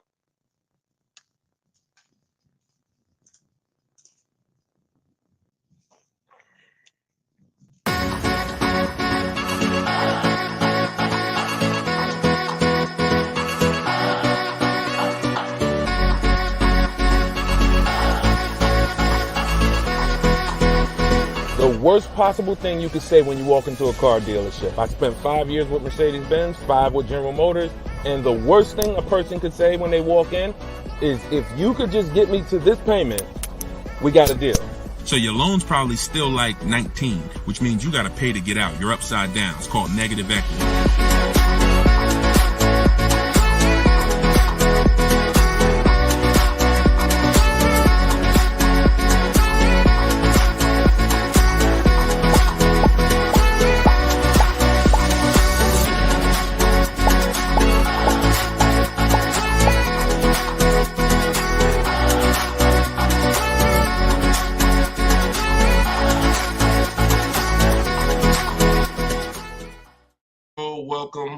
Welcome. This is episode 17 of Car Shopping Questions and Answers. I am your host, Deshone the Auto Advisor, and we do these live shows throughout the day, throughout the week, to make sure that you have access to cutting edge car shopping strategy, which is the science of making dealers and banks bid for your business instead of negotiating the old-fashioned way. So that is what we do here. Frankie boy, good to see you, Frankie boy, on TikTok. Kev, I see you on TikTok. We are live on all 4 platforms: TikTok, Instagram, YouTube, and Facebook. We have Dolan in the background. He's going to be pulling in your questions for the show. So as you're here, you can start typing your questions. Let's get the housekeeping out of the way as well. Could everybody who shares great information hit the share button? Also, I'm the author of the new digital book, Cars from Home. It's called Car Shop. It's a 7-step system that we use to car shop, and we get bids from home. Everybody that you're going to hear me talking about today, I'll be sharing a lot of different people throughout the broadcast that use this system, so that you can see the different results that you will get when you start learning to make dealers bid for your business instead of negotiating the old-fashioned way. So thank you to everyone who has reviewed the book. Again, this is our Thursday, 12 p.m. live. It's May 9th, so you guys can start typing your questions if you are here with us live.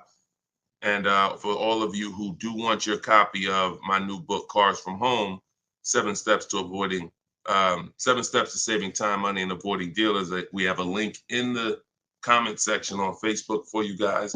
We also have a link inside my TikTok bio, inside my Instagram bio, that you guys can use to get your 75% off your copy. So you won't pay the $97 price. You'll pay $24, but it's only for 30 minutes. So once the 30-minute timer is up, the price is $97, and it's a great price. So all of these people you'll be hearing throughout the show have used the strategies that are in this book to save thousands and thousands of dollars from home. And that's where I'd like you to be as well. So Dolan, as you get the first questions coming in, feel free to throw them up, and we'll get right to it, y'all. Let's go. Whenever you don't see the banner above me, you know we're actually live. When you see the banner, that means we're rebroadcasting, because we do rebroadcast this show throughout the day. But whenever you don't see the banner, that means we are absolutely live. Okay, so start typing your questions. Type them fast, and we'll get to it.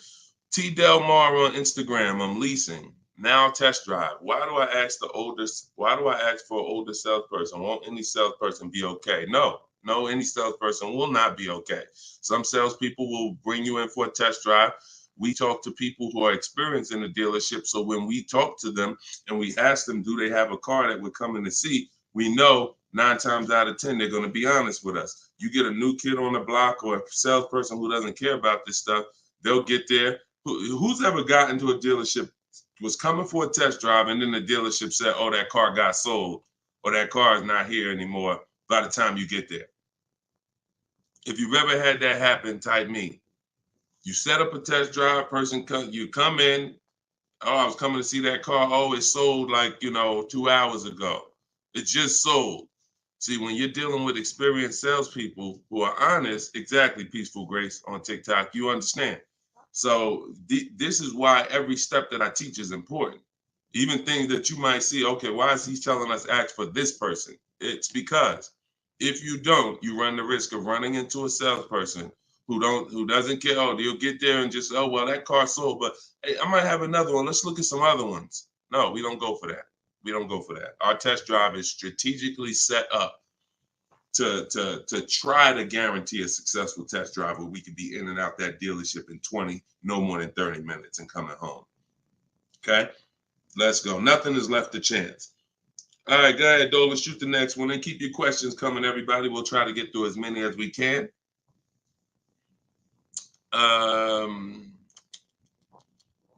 I see you got all right, we got one that just came in on TikTok. We'll give everybody a chance to come on in and start typing your questions. Try to type them all in one question, kind of one long question versus, continuations and continuations. Shaderick Will on TikTok. How do I get out of a finance contract without it being on my credit as a repo? How do I get out of a finance contract without it being on my credit as a repo? Well, let's talk about how not to do it. If they take the car back because you didn't pay them, that's a repo. So if they take the car back because you didn't pay them, that's a repo. So if you do that, that's a repo. So let's talk about how not to do that. You could sell the car. The only way to get out of a car without it being a repo is to sell the car. So you need to find out what your equity position is in the car.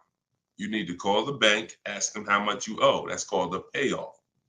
Get your payoff amount, how much you owe, and then you're going to get offers. You're going to do what we call an equity assessment, where you go into the 6 online car buyers and you get you get these bids.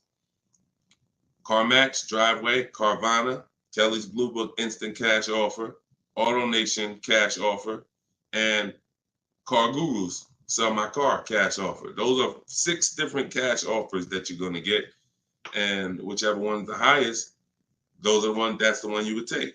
What's up, Dave DFW? I see you. What's up, Yono?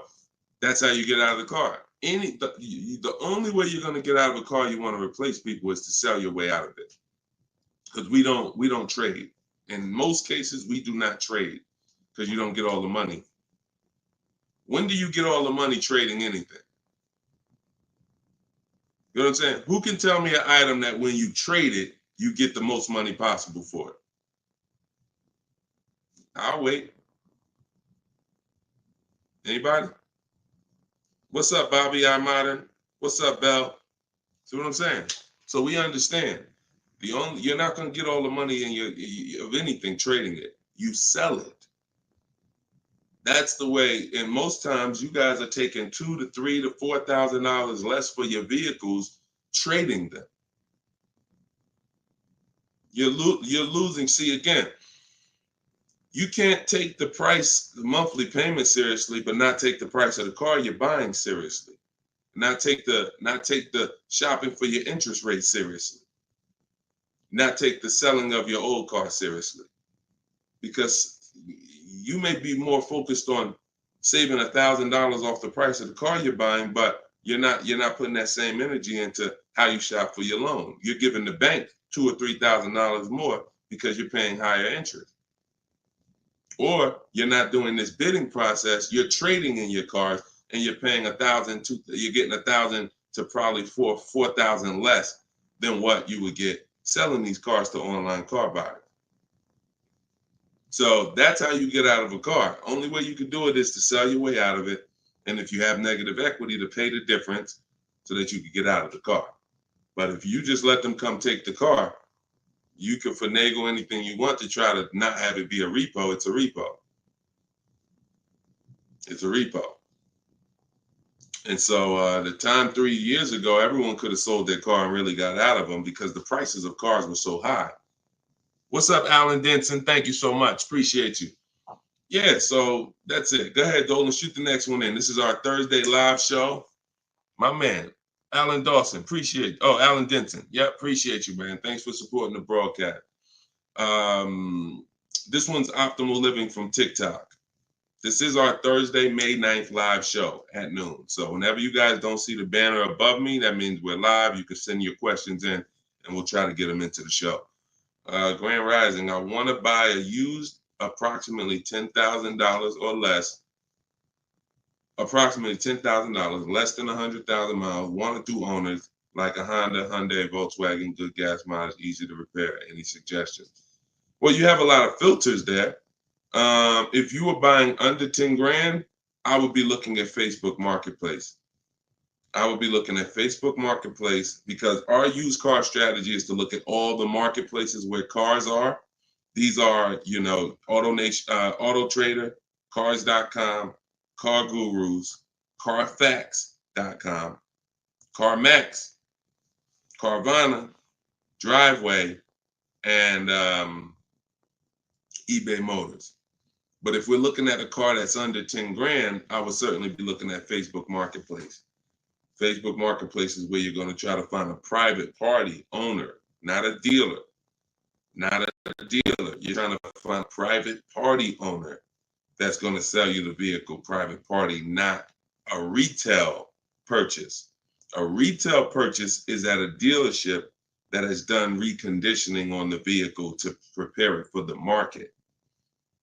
And so you're paying for that. You're paying probably 10% more for a retail purchase because it goes through the retail process. But if I'm spending under 10 grand, I'm looking at Facebook Marketplace to look at to get a private party sale where I could save probably another 10%, maybe a little more below the retail price.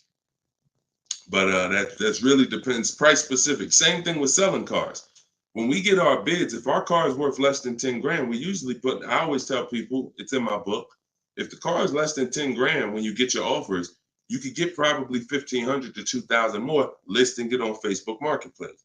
So if my highest offer might be for 8 grand from CarMax, everyone else is offering me 7 and 65, and I'm gonna throw it on Facebook Marketplace if I have the time, and I'll sell that car and usually get a $1,500, $2,000 above. So it's the same difference. I would shop on there if I was looking for a car under 10 grand. I would sell on there if my car was worth under 10 grand. See, when you start going with cars that are worth 15, 20,000, trying to put them on Facebook Marketplace, most of the buyers there need a loan. Most of the buyers on Facebook Marketplace need a loan. So when you get there, they're not going to be, you know, most people don't have 20 grand to bring a private party. That's just most people. So the buying pool is very small for 15 to 20 grand, 30 grand private party. But the buying pool is very big for under 10 grand private party.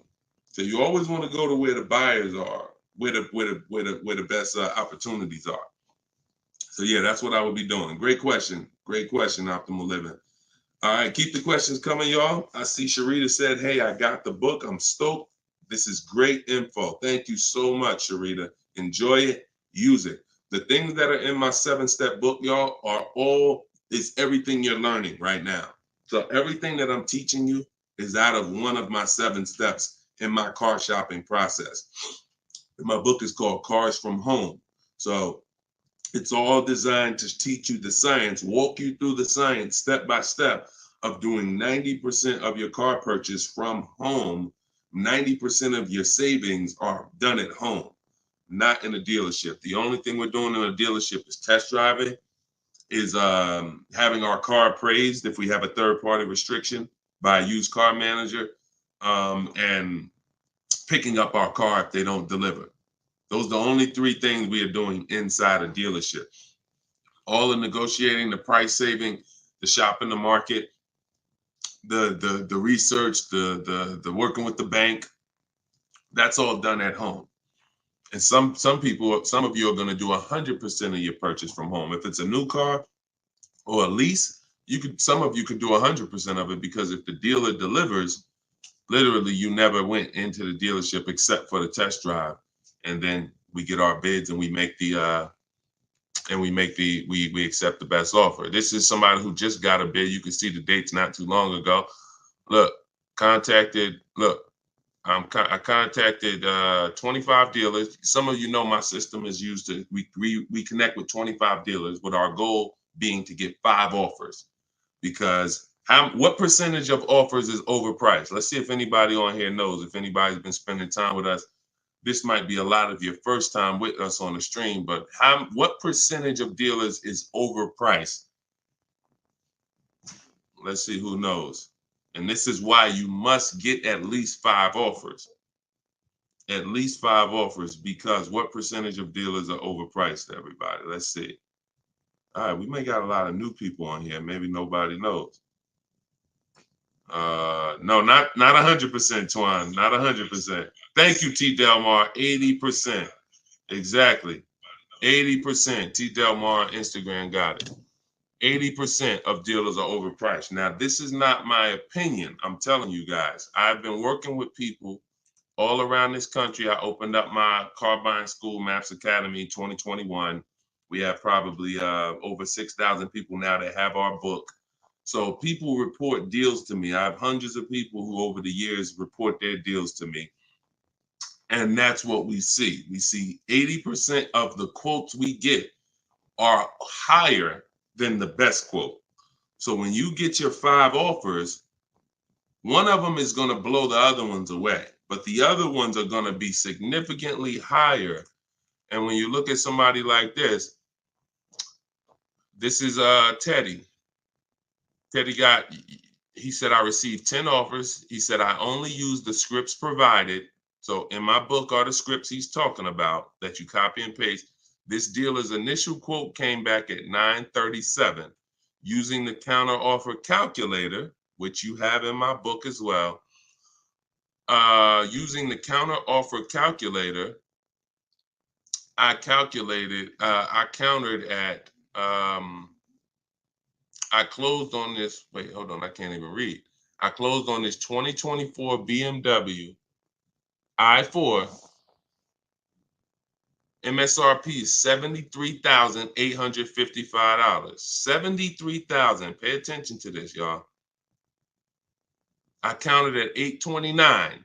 He came back with 856. My highest offer during this process from a different dealer was 1123. My local dealer, there's a lot happening here in this post if y'all pay attention and dissect it. My local dealer came in at 986 and even told me in an email that he didn't think I'd find a better deal out there.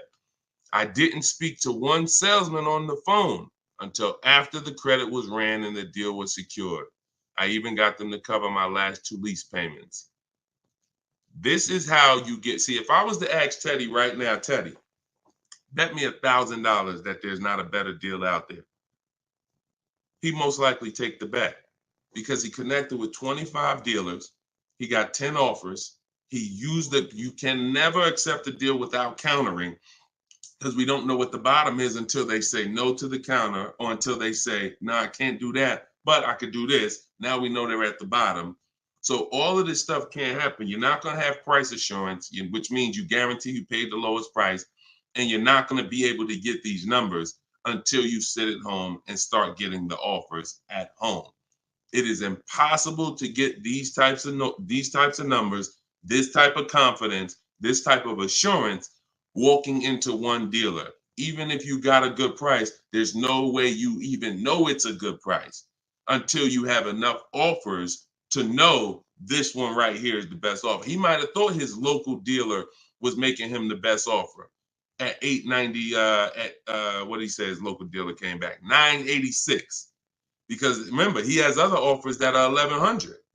But if he accepts that offer, he's never pulling away in this BMW for $856 a month, a $73,000 vehicle. Now, again, I'm gonna ask y'all before we pull up the next question, and we are live right now. It's Thursday, it's May 9th, and this is our 12 p.m. show.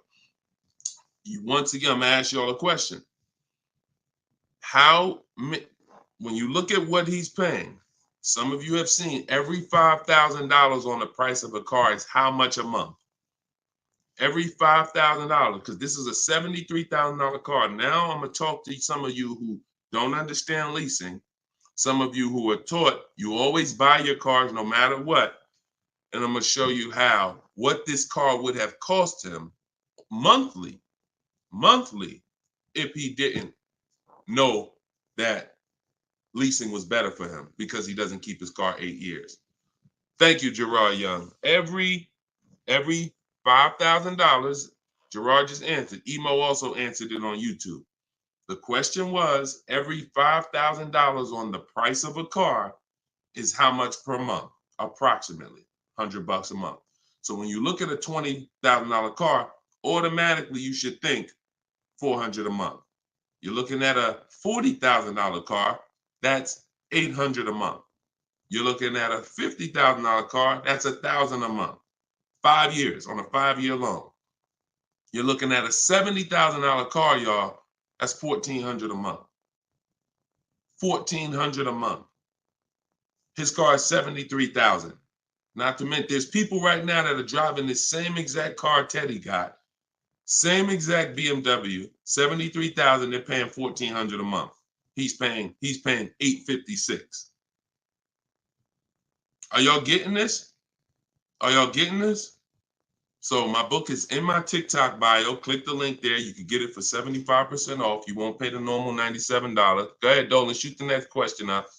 Instagram, you guys can go to my Instagram bio and get your copy for 75% off. And it is a step-by-step formula for how to get these deals. That's everything I talk about on these shows. Go ahead, Dolan. Shoot the next one up. Leo, I've been selling cars for 20 years. This young man is speaking the truth. Man, I appreciate it. See, and this is what the 20% of dealers do. The 20% of dealers have no problem, admitting the systems that we teach are better. Because we're not trained as car salespeople. Sometimes you think car salespeople are really trained. The only thing we're really trained on is negotiating and how to get you to say yes. We're not trained in finance, not trained to teach you about leasing. We're not trained to teach you about negative equity, depreciation, all this stuff that we should be trained on because you're buying a depreciating asset. We should be telling you, listen, based on our financial training, if you're not keeping your car 8 years, your best option is going to be to lease. Because when you buy your car is going to go down in value so much over the 5 to 8 years you have it. If you turn around and replace it, you're going to lose all that money. Your car is going down in value way too much over 5 to 8 years for you to turn around and replace the car right after that. You need to keep it after that. That's when you keep it. 8 years of that's when you keep it, because now you're like, man, I put all this money in this car. Yes, it may not be worth what I bought it for, which was $40,000 8 years ago. It might only be worth $10,000 today, but I'm going to keep it now because 3 years from now, it's going to still be worth probably $8,000. It might be worth 10 today, but because it's 8 years old, in 2 more years, it'll be worth $8,000. I'm not losing that much money anymore. You are not winning with buying cars until the car is not depreciating that much anymore and you still own it. Okay? If y'all clear with me on that, just tap the screen. Run the likes up on TikTok if y'all are getting what I'm telling you. If you're getting what I'm telling you, hit the like button. If you're on Instagram, if you're on YouTube, if you're on Facebook, hit the like button if you're clear on what I'm telling y'all. All right, let's move on to the next question, Dolan. Okay, I like to make sure you guys are actually following the conversation. So you have to actually respond and let me know you're following it when I ask you a question. All right, this one's Glenn over on YouTube. If your car lease is up in 6 months, how do you go about trying to sell your lease? Well, the first thing you're going to do, first of all, this is a great question. Glenn said, how do you sell your lease? Now, step 2 in my process is called the equity assessment. My book is called Cars from Home, 7 Steps to Saving Time, Money, and Avoiding Dealerships. Step 1 is the leasing versus buying question. Step 2 is the equity assessment, which means if you have a car you're replacing, we got to get the most money for it.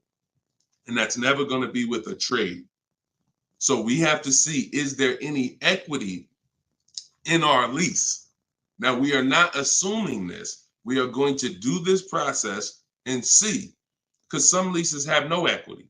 Some leases have a good amount of equity. Like, hold on, I just had somebody write me talking about equity they got in their lease. Hold on. Didn't talk to, I think it was this person. Oh, but I cut off their post. Somebody said they just got $4,000 and I always like to say this. I always like to show this stuff so people understand, you know, we operate with documentation. So when you are getting how you determine if you have equity is with cash offers, not with algorithms. KellysBlueBook.com, Blue Book says my car is worth this. That means I have equity. No, Blue Book doesn't buy cars. So what you want to do is you want to determine if you have equity by calling your bank. You're going to get your payoff, which is how much you owe. And then you are going to go on the websites that I'm laying out for you. It takes you 20 minutes. If you can't take 20 minutes to go on a website to fight for your money, you don't deserve it. You're going to CarMax. You're going to Driveway. You're going to Carvana. You're going to Kelly's Blue Book Instant Cash Offer, where they connect you with a local dealer to get a cash offer. You're going to Car Gurus, Sell My Car. And you're going to Auto Nation, Sell My Car. And that's going to give you up to 6 offers. And if you have a lease, you need to ask your bank, do you have a third-party restriction? And if they say you have a third-party restriction, then if you have equity, you're going to be selling to a local dealer, not to one of the local online buyers. If you don't have a third-party restriction, we sell to the highest online buyer. If you do, we sell to the highest bidder among used car dealers. So it's just simple. There's different processes. I don't teach one size fits all car buying. So some of you who have a lease with a third-party restriction, you're going to use one strategy. Those of you who don't have a third-party restriction, you're going to use a different strategy. Those of you who don't have any money you owe on your car is paid off. You don't need to call your bank. You just need to go on those websites and get the offers.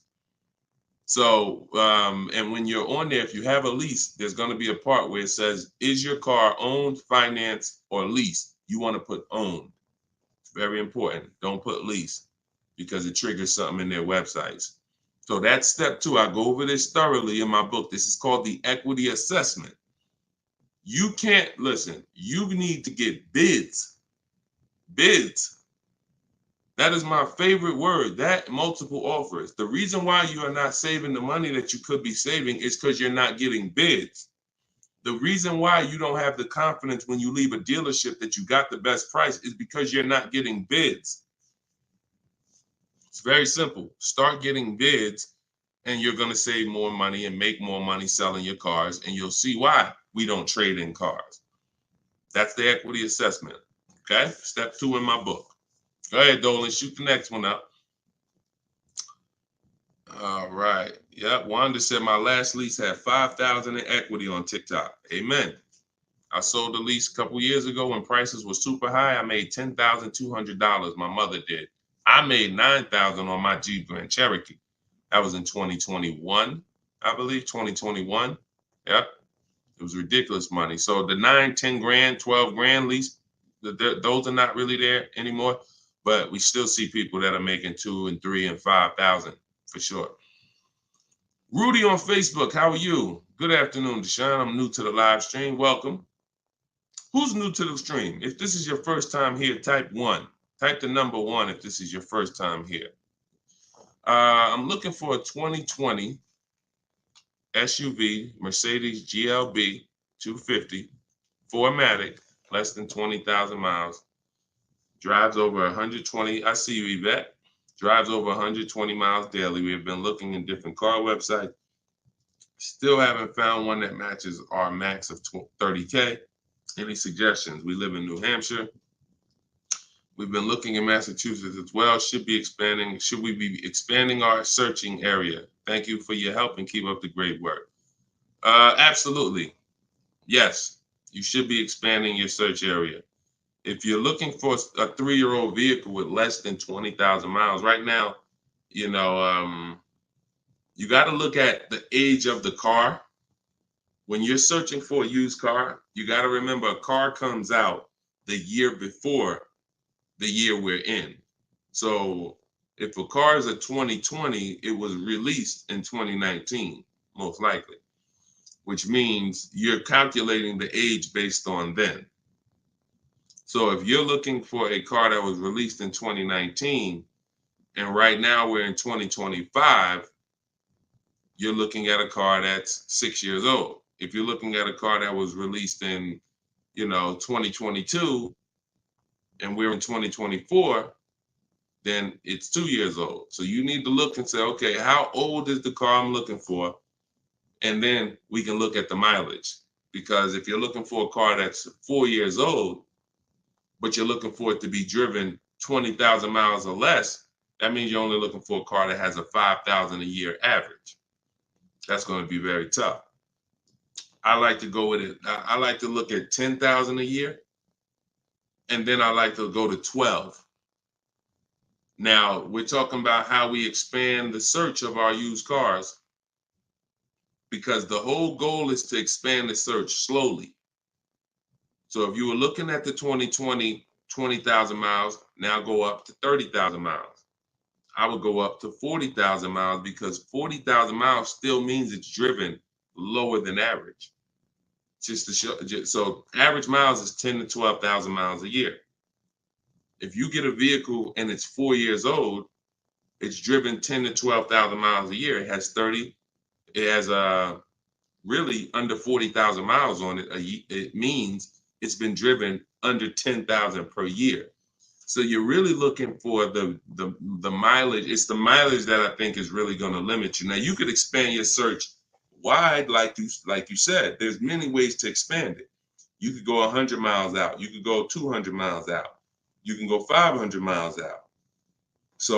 But you could also expand the search by lowering the mileage threshold and saying, all right, I'm looking for something that has, under 40,000. If it has 36,000, 38,000, 30, I'm good with looking at those.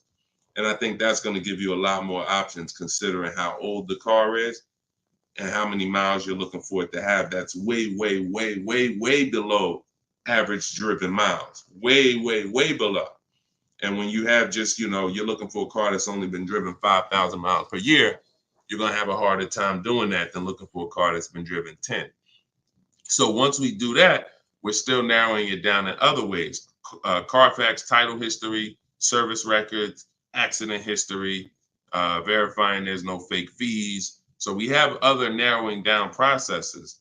Then we get the new window sticker to make sure, because you can't know you paid a great price without knowing what the original price was.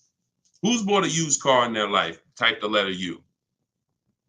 Type the letter U, and I'm gonna tell before Dolan pulls up the next question, I want to make a point here to how just not having strategy, you guys are missing the things that you should be using to determine if you're getting deals. Yvette, you, I see you. Okay. Richard on Instagram, you, I see you. Leslie on TikTok, I see you. Alex, I see you. Derek, I see you. Harold, I see you. Kathy, I see you. Okay, so let me show you something. When I was buying my Infiniti truck, all of the trucks we were looking at were white. All of them were priced between 30 and 32,000 as a used vehicle. 30 and 32,000. So if I narrowed it down, the top 4 I was looking at, they were all white, black inside, between 30, 32,000 price. Similar miles, you know, one may have 26,000 miles, but the highest one has like, 36 similar miles. So I'm narrowed this down. Now, this is where many of you you don't have the information to make the right decision, because the determining factor of which vehicle I chose was based on the brand new price. I'm gonna tell you exactly how this went. Once I got the brand new price, I got the brand new window sticker on all of these cars, I was able to see that one of the cars brand new was 46,000. One of the cars brand new was 48,000. One of the cars brand new was 52,000. And one of the cars brand new, which is the one I ended up getting, was 54,500. It was a special edition. It has all of these features on it, has all these packages. It has different rims. It has all these different things. Now, if I would have picked the other ones, because the asking price was lower, I would have made a horrible decision. Paying 31,000 for a car that was originally 46,000 is nowhere near as good of a deal as paying 31,800, which is what I paid for a car that was originally 54,000. This is what I call in my book the true value percentage. The true value percentage discount is what the vehicle is being sold for relative to what it was when it was new.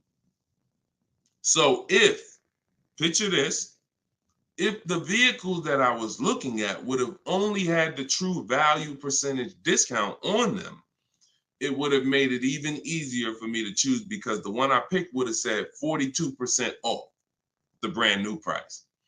The ones that I didn't pick would have said 38% off the brand new price, 36% off the brand new price, 32% off the brand new price. So when I look, true value percentage is literally that. And that is something we created. See, a lot of what we teach, we didn't learn it, we created it. So you are getting things that, why can't I find what Deshone teaches in other places? Because God had me create it.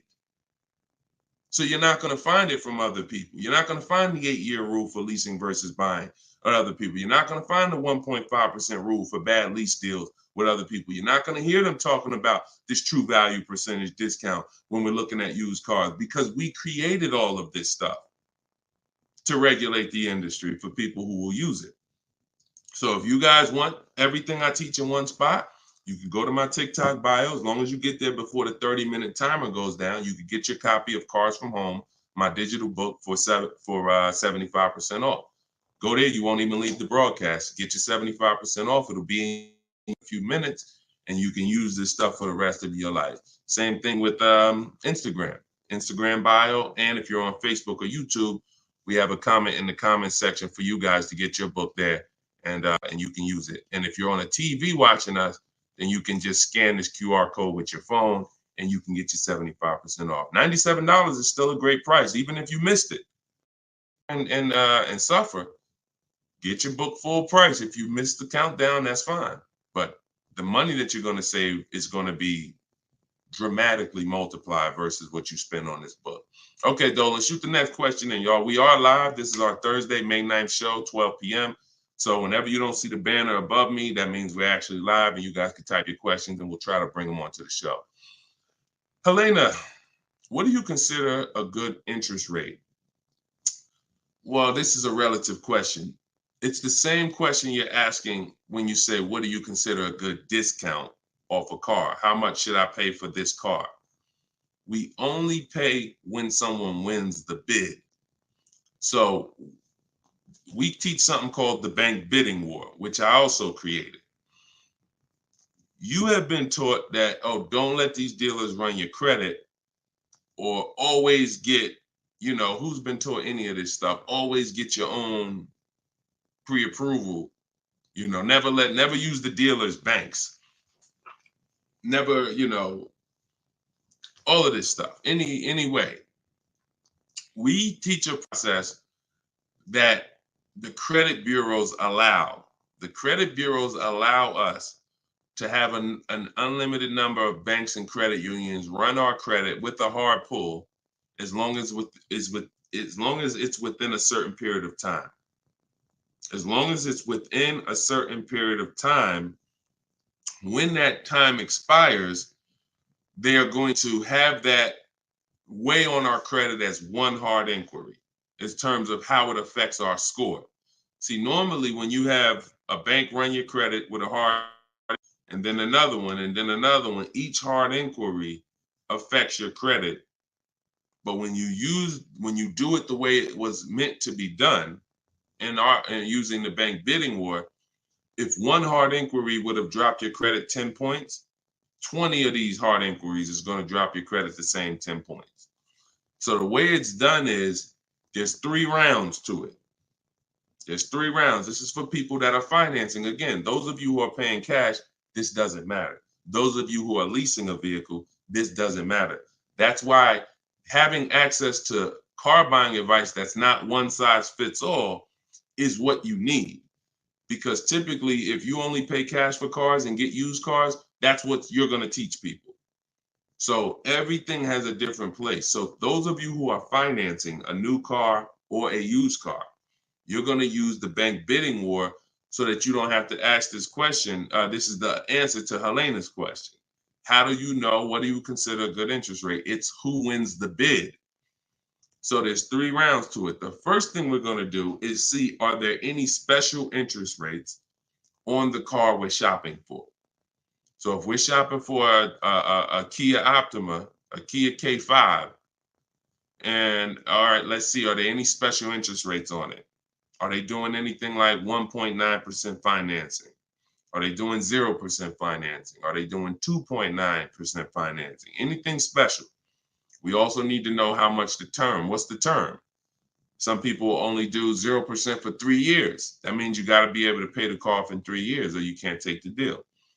If it's 0% for 60 months, that's different. You got a 0% 5-year loan. You got 0% 6-year loan. So we need to see, is there anything special on the car? We do that for new and certified pre-owned if we're looking for a certified pre-owned.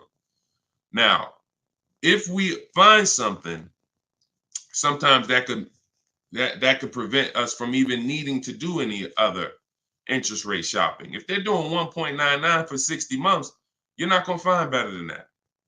No bank is going to do better than that. So that's why it eliminates the rest of the rounds in the bank bidding war. Eliminate it. But let's just say that there are no special interest rates. Now we're going to revisit the bank bidding war in round 2, which is after we find the best price on our car. See, because some of you, when you go shop for a car, you're thinking, how much should this car cost? Oh, what's the monthly payment should be on this car? The monthly payment is between you and the lender. It's not between you and the person you're buying the car from. See, this goes back to our point, which is you must set up your car buying transaction from who you're getting your loan from. The process of shopping for the best price on your car is different, or should be different. If you listen to me, it will be different than the process of you getting the best price on your loan. The best price on my loan is a different process than getting the best price on the car I'm buying. So now, once I start now looking for my car, getting my bids, get the best price on my car, now it's time to come back and get the loan involved. See, many of you are focused on what the best monthly payment is on the car, but you're not focused on finding the dealer that has the lowest price. That's focus number 1. Before we think about what is our monthly payment, we are thinking about what is the dealer, what's my process for finding the dealer who's going to sell me this Kia K5 for the lowest price, who's going to sell me this $40,000 car for the lowest price. Once I find that dealer, Now it's time for me to come and get start shopping for my loan. See, and the reason why this works so well is because there's a process to it. We're not winging this. The reason why any fighter who goes into a fight and they're winging it, they are in a position of struggle. We don't wing it. That's why when you see my 7-step process in my book, it's 7 steps. In Matt's Academy, my car buying school, it's 7 steps. Whether it's video, whether it's the book, it does not matter. It's 7 steps because the process does not change. A process should not change based on whether you want a new car, used car, a lease, a luxury car, an exotic car. It shouldn't change. So once you find the best price on the item, now you're coming home and you are going to now contact online banks, your bank, your credit union, and you're going to get all their offers. This is round 2 of the bank bidding war. Round 1 is any special interest rates on the car. No? All right. Then we go find the best offer on our car. Now we're going to start round 2, which is our bank, our credit union, online lenders, all submitting bids for our rate.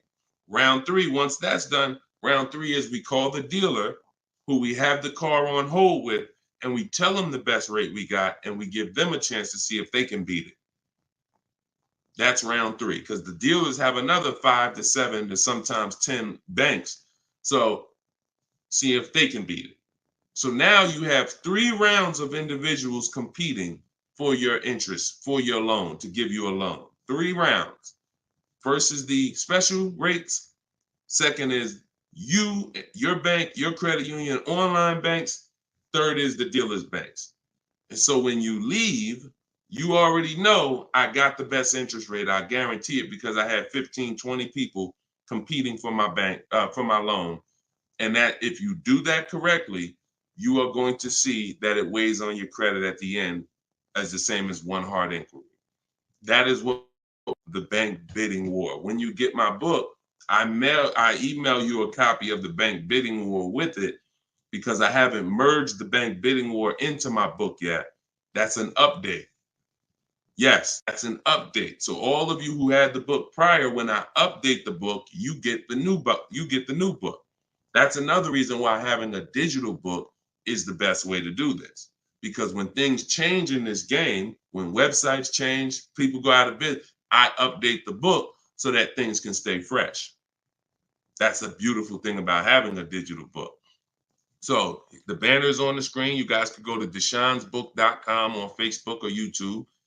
You can scan the QR code with your phone because everyone can get your copy for 75% off. You won't pay the normal $97 as long as you get to either my TikTok bio or my Instagram bio before the 30 minutes is up. Okay, that's a great question, though. And what we're doing is we're going a little deeper. I've had tons of shows. We've done tons of streams where I was doing these rapid fire answers. This is episode 17. So what you're going, or 18. So what you're going to see is we're going a little deeper on certain topics as we're led to. So go ahead, Dolan. Next question. 5 though. No, I'm not streaming on Twitch, Matt. Only on Facebook, YouTube, Instagram, and TikTok. This is Lauren over on YouTube. Used your system just last week to lease a new car and got a 2024 Tiguan, great, at 1.1% after getting 6 bids. Now you talking, Lauren. It was the most enjoyable car buying process I've ever had. Thank you. Do we see what let me screenshot this here. This is what we're talking about, Lauren. This is what I am talking about. See, Lauren didn't know me. See, here's how different information changes things. Lauren was just like y'all about a month ago. She didn't have my book because we didn't even release the book. She was just like y'all. She might have didn't even know me. But what? She's an action taker. She got on the stream. She said, look, I like what this guy's talking about. This book is $24. What's the worst I could lose? There got to be something in that book where I could at least make my $25 back. Or even if I paid $97, got to be some tip. One tip in here got to be able to make me at least $100 back. She later finds out she's going to get thousands of dollars in discounts, get a 1.1% lease. Well, what that means is if the car is $40,000, her payment is like $420 on a $40,000 car that people are paying $800 a month for, $700 a month. Her lease is 1.1% of the MSRP. So because she's an action taker, she went forward, she got the book, she used the scripts, she said, I'm done with the old process. I'm willing to unlearn my old way of shopping, and I'm going to relearn this new way to shop. That's why, you understand? That's why it's all about unlearning and relearning. You understand? And she's able to reap the rewards of not just saving the money, but receiving empowerment. Because this is the only way to car shop empowered. You could go negotiate. Not only are you not going to get the money off that we're getting, because if you're negotiating with an 80% dealer, there's no way for you to get these prices. So if you're in a dealer, yeah, they'll take off money for you, but their price was so high to begin with that when they take off the money, you're still higher. An 80% dealer is the overpriced dealers. You can't negotiate them down to the best price. So even if you did that, you still wouldn't have the empowerment of letting the business come to you. See, you're empowered when you're sitting at home and the business is coming to you. You're in control. And the only way to do that is with bids. So congratulations, Lauren. Enjoy your new Volkswagen. Beautiful vehicle. And I'm so glad to hear that you trusted the process and you have reaped the rewards. Congratulations. God bless you. All right, Dolan, go ahead. Throw the next one up. We are live, y'all. This is our Thursday, May 9th, 12 p.m. live stream. So if you don't see the banner over my head, we are live. You can ask your questions. We'll try to get them in the show. Wanda Lopez Smith on TikTok. Leasing companies not allowing third-party buyouts. Yeah, I explained that. If we have a third-party restriction, we're going to sell it to a local dealer. But we still get bids. We still need to get bids from the online car buyers to know if we have equity. If we have equity and we have a third-party restriction, we're going to sell it to a used car. Like if I had a BMW and there's a third-party restriction, I'm selling my BMW to a BMW dealer. I have a whole script in my book for how we do this. We talk to used car managers, and I'm going to have a used car manager buy it. See, some of you bought your car because you saw the third-party restrictions and you bought it and resold it. I don't like doing that because when you buy it and resell it, you have taxes, you have fees that you're going to pay. When you sell to a local dealership, sometimes they don't pay the taxes and there's no fees. So buying and reselling, you're eating up like probably $3,000 or $4,000 of any equity you would have. So yeah, we've been getting out of that. We've had a process for third-party restrictions since they started them in 2021. We've had a process for how we were going to sell our cars and get our equity, even with third-party restrictions. So that's never stopped us. Never stopped us. Good, great question. People like the live view have no clue how valuable his information is. Appreciate you, Belle. Thank you so much. Only people that know how valuable the information is people who use it. People who watch, there's a saying, you can't be a hearer of the word. You want to be a doer. A doer. A lot of people hear. A lot of people hear because we want our ears tickled. But it's the doing that leads to the savings. And in our case, what we're asking you to do is easy. It's just your programming and your fear of a process. See, it's an unknown hell. I mean, an unknown heaven is what we have over here.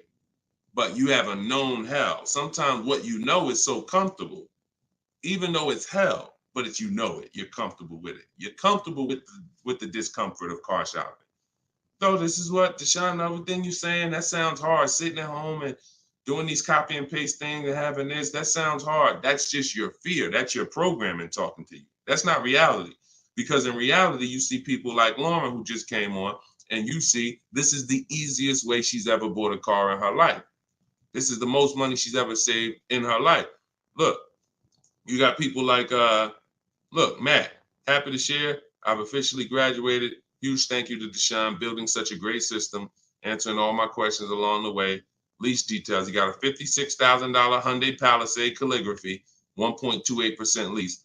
Highest quote was $1,167 a month. He got his for $719. The highest quote he got from an 80% dealer was $1,167 a month. He got his for $719. Sitting at home, getting bids. So for those of you who want to know, like, I do have a car buying school. It's called Maps Academy. You want to know more about it? We have a comment in there. You can attend my free masterclass. I don't let anybody in my school who has not gone to my masterclass. Everything you're doing raw and buying, selling, and leasing cars. So there's a comment in there for the comment section, and we have a link in my bio for you as well, who, if you think, you know what, I want to see about his online buying school. I don't care, because the system that Matt says, Deshone, thank you, Deshone, for building such a great system. The system is the same. So, but you have to be an action taker. And because the system is simple, and it's in video form, and it's in book form, and it's in my free live video, my free streams, you just get it where you could get it. But there's no excuse for sitting at home car shopping the old way anymore when this information is available and it exists and it's 3 years old. This isn't new. We have hundreds of people. You're not let me take a chance and see if this will work. That ship has sailed long time ago. Long time ago, that ship has sailed. But the action takers are going to win, not just the hearers. People listen, oh yeah, this sounds good. Of course it sounds good. But you won't reap the results until you become an action taker on the information. Okay, so those of you who want the book, it's in my TikTok bio, it's in my Instagram bio. You'll have access to these strategies for the rest of your life. All right, Dolan, shoot the next question up. We got some great questions coming in today. This is our Thursday, May 9th live show. So we are live right now. It's our 12 p.m. stream. Melanie from TikTok, what do you recommend for a young adult that is first-time car buyer that has no credit? I would recommend you save up. You get something that we call a smart car. That's not one of those little cars that you heard. It stands for saving money at the right time. I got a car that's my point A to point B car because I work from home. I got a car that was literally $4,000. I got it from a grandfather over in South Orange. He was 98 years old, and he still drove until he couldn't drive anymore. Car had 72,000 miles on it, and I got it for $3,750. Literally, I got it a year ago, so that was it was an 08 Pontiac G6, 70,000 miles. And that's something that I drive from point A to point B whenever I want to do my run. Because again, I work from home. Most times we take the truck, but if my wife's out, I'll take the car. But I didn't need to spend $10,000, $15,000, $20,000 on a car that I'm driving twice a week. So what I would tell you for you is, if you need transportation, you want to get it reliably, save up some money, get yourself a private party sell on Facebook, pick it up for a couple grand, but you have to be diligent. You want to find it from an owner. You want to find it from an owner who's not driving too much, who maybe they got a second or third car in the family, and that you don't want to deal with these dealers on Facebook Marketplace perpetrating as owners.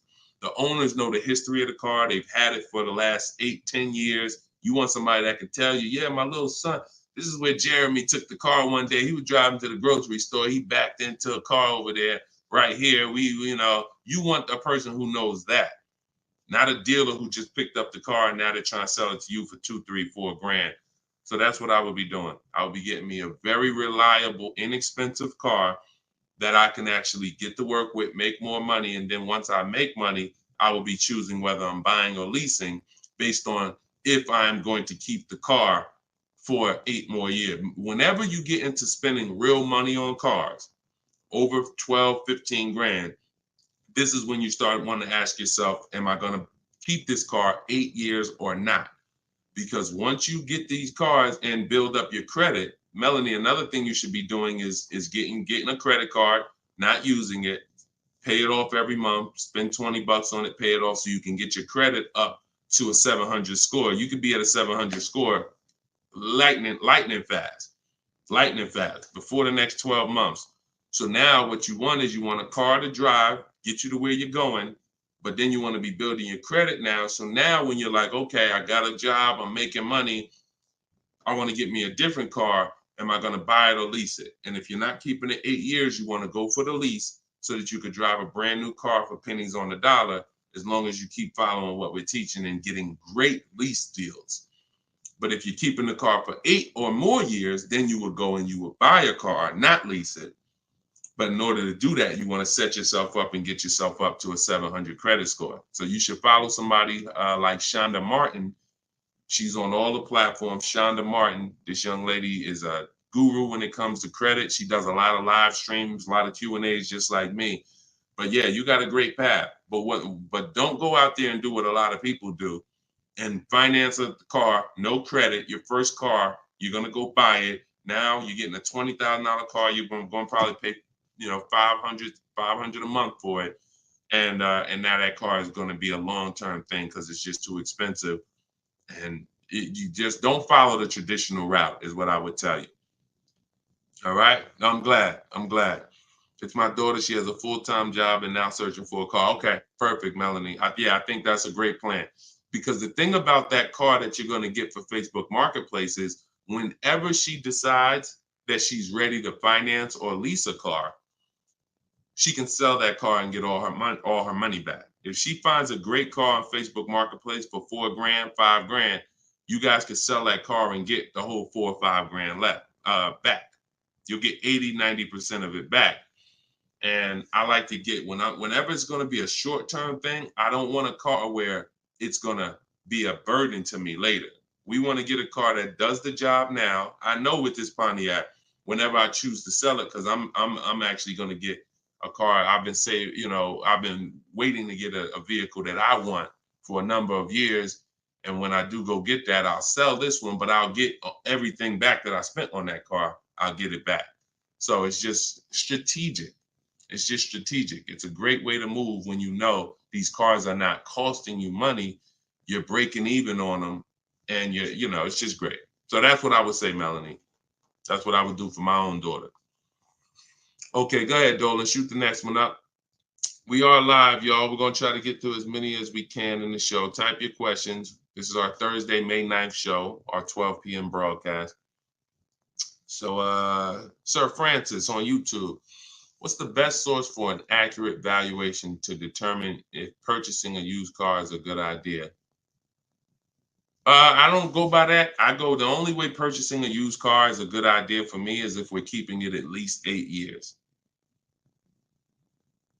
That's it. If you're not keeping it at least 8, are you keeping the vehicle at least 8 years?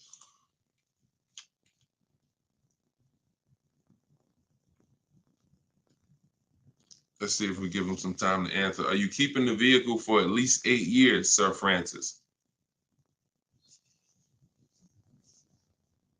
See, if we're not keeping the vehicle at least 8 years, there's no point in buying it, because the money that you would spend to lease, you can't put a price tag. You can't compare it. The reason I have to show you all these lease deals is to see you cannot compare great lease deals to purchase deals. You can't. Look at this. Look at Jared. Jared followed the leasing like a boss system. The leasing process went quick and exactly like you said it would. Sent the emails. We had multiple offers to work with. Trusted the process. Used the scripts. Got the lowest offer from $565 a month down to $520 with a counter offer. Look, that's probably a $40,000 vehicle. I don't have it up in front of me because I cut the rest of his post off. But look, 1.28, $56,000 vehicle.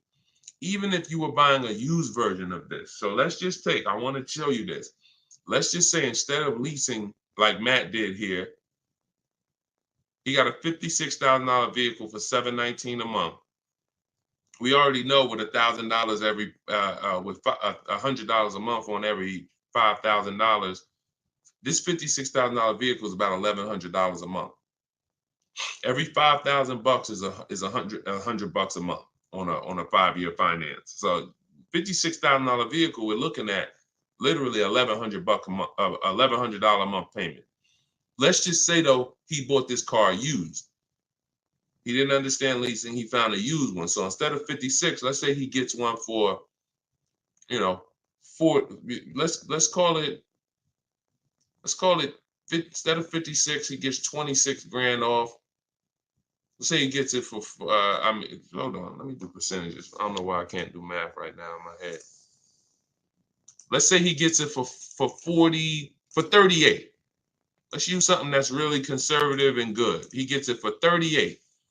So a $56,000 Hyundai Palisade, he finds an incredible deal on a pre-owned one. He gets it for 38. Once his taxes go in, he's at 40. What's his monthly payment, y'all? If every $5,000 is $100 a month, what's his monthly payment for 40? See, it's all about no money down. If you notice, every time we're comparing numbers, we're not putting any money into the deals.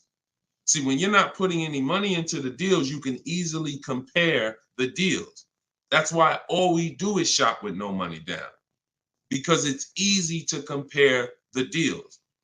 In my book is No Money Down Mastery. You're going to find every strategy I teach you doesn't involve money.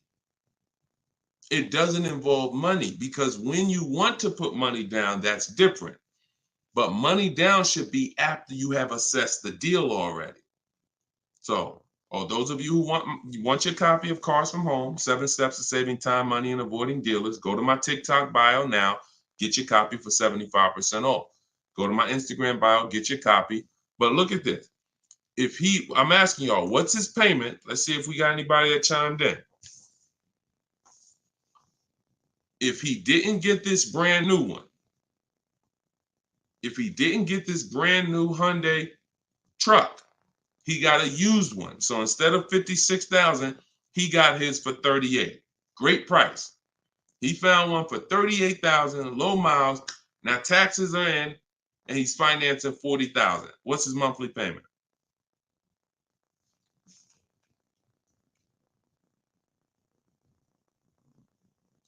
Anybody do the math? Every $5,000. Well, I'm gonna tell y'all now. Okay, y'all taking a little long. It's $800 a month.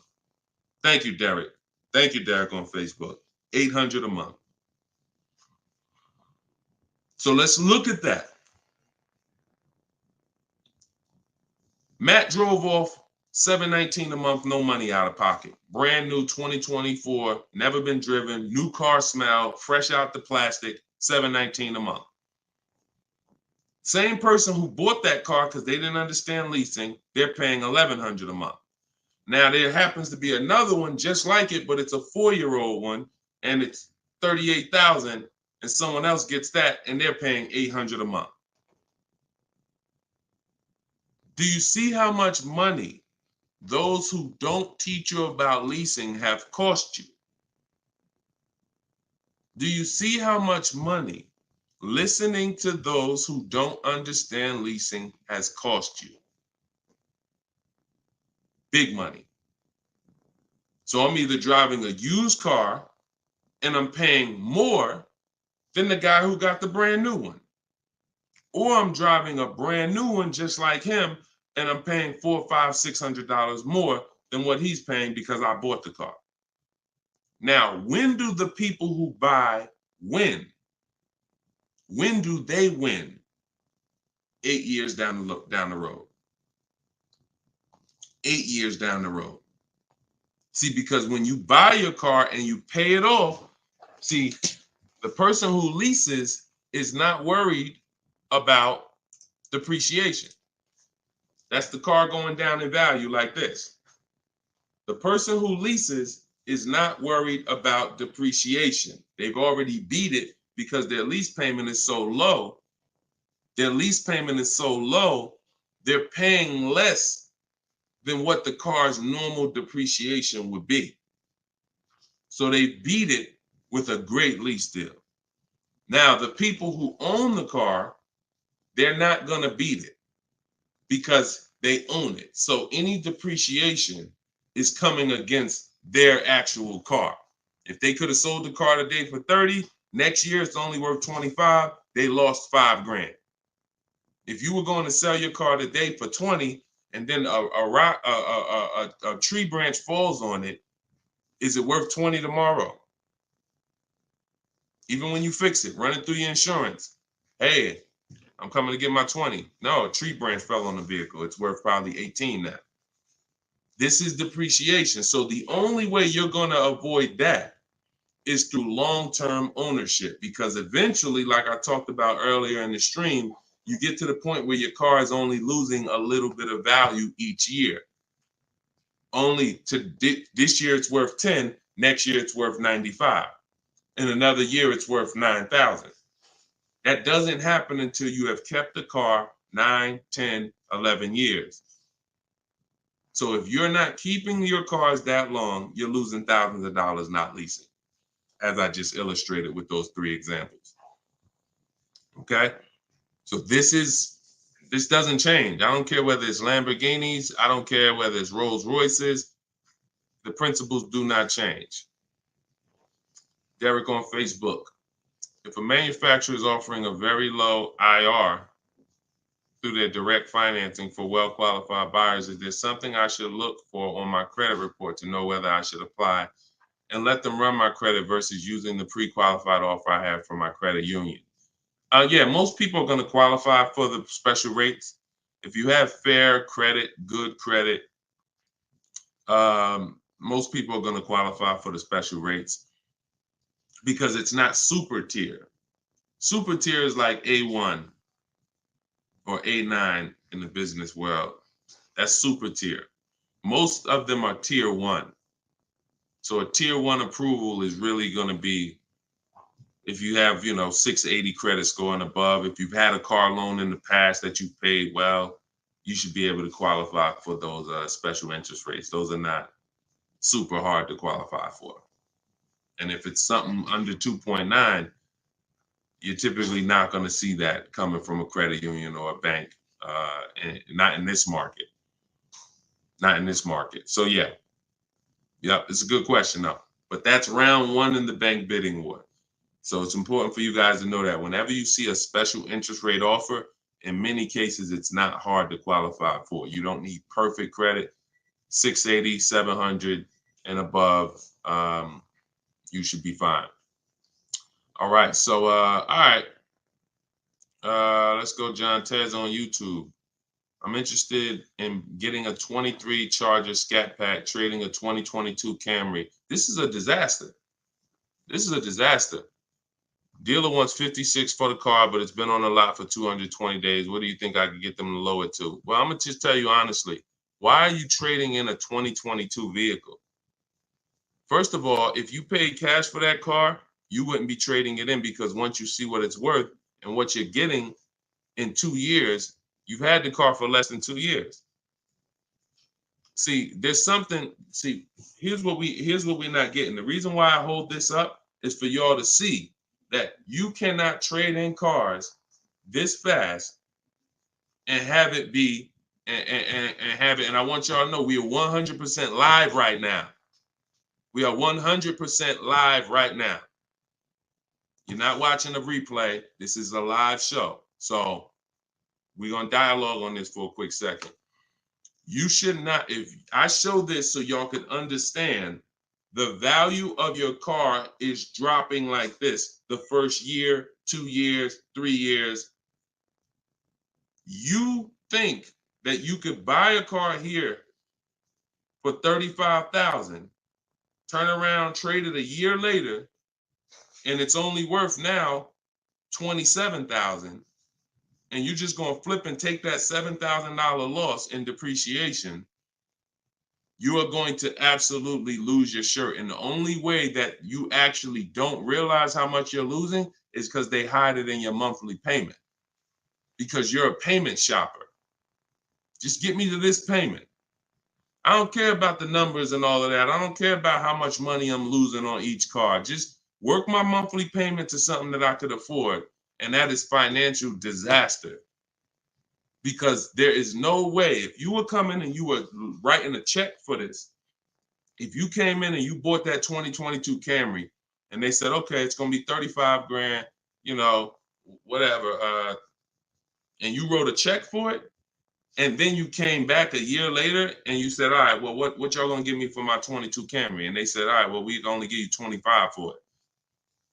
And you said, wait, I just paid 35 for it last year.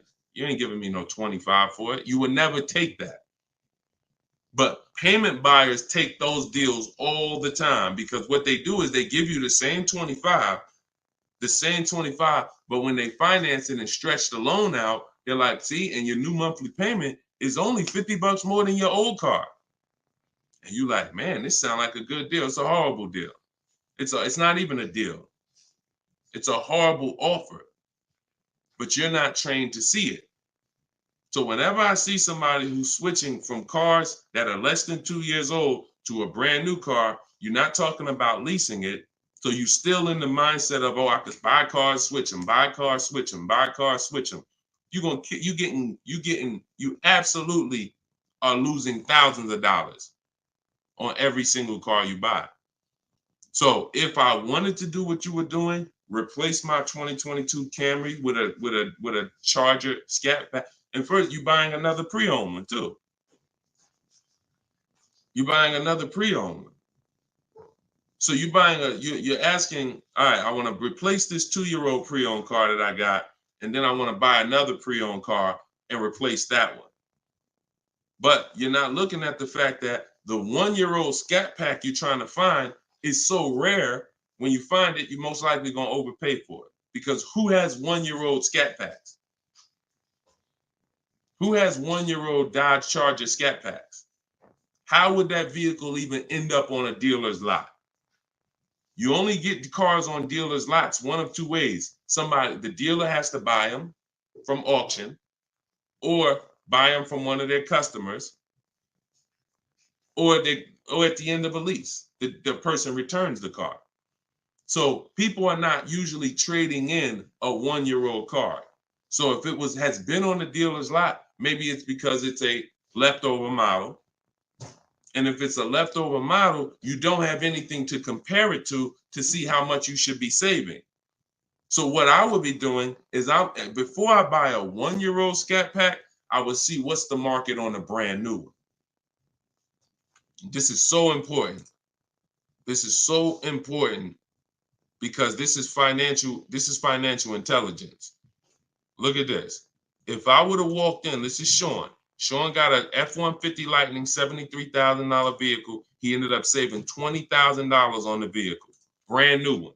Same thing with Kimberly. She got a Maserati.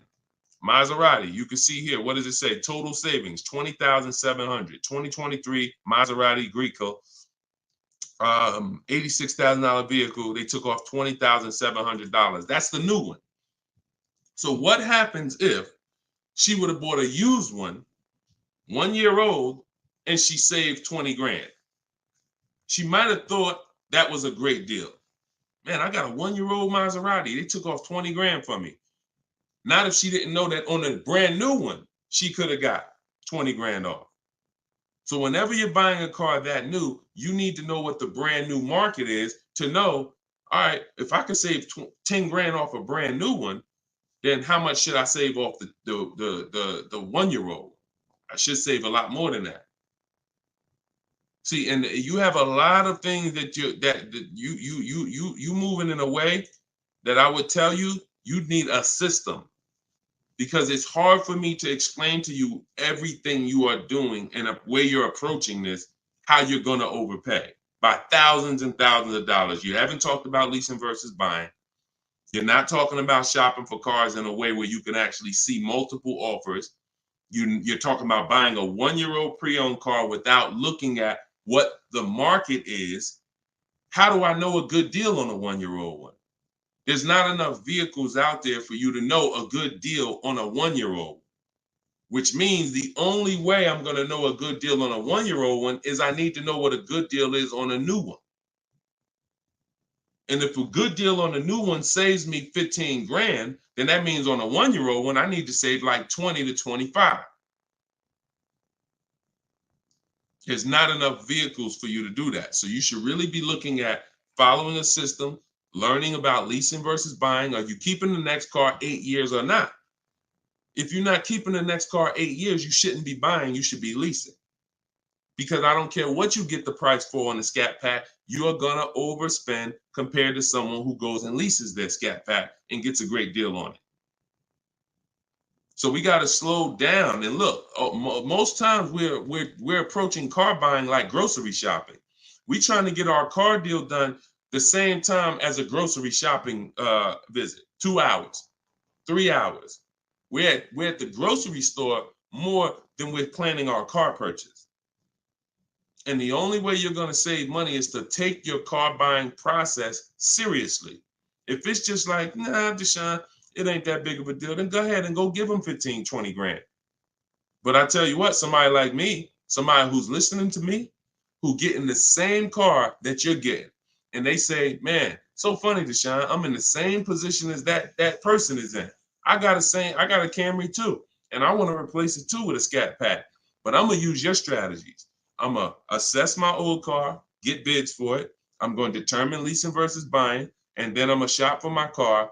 That person will save 5 to 10 grand more than you, minimum.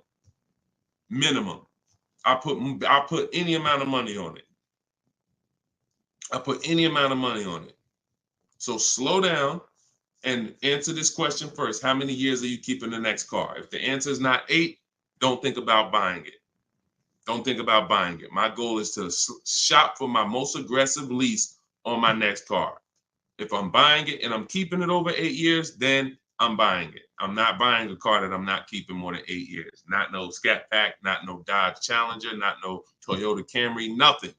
If I'm not keeping it 8 years, I'm not buying the car. Lease deals are too great. It's pennies on the dollar when I learn to get them.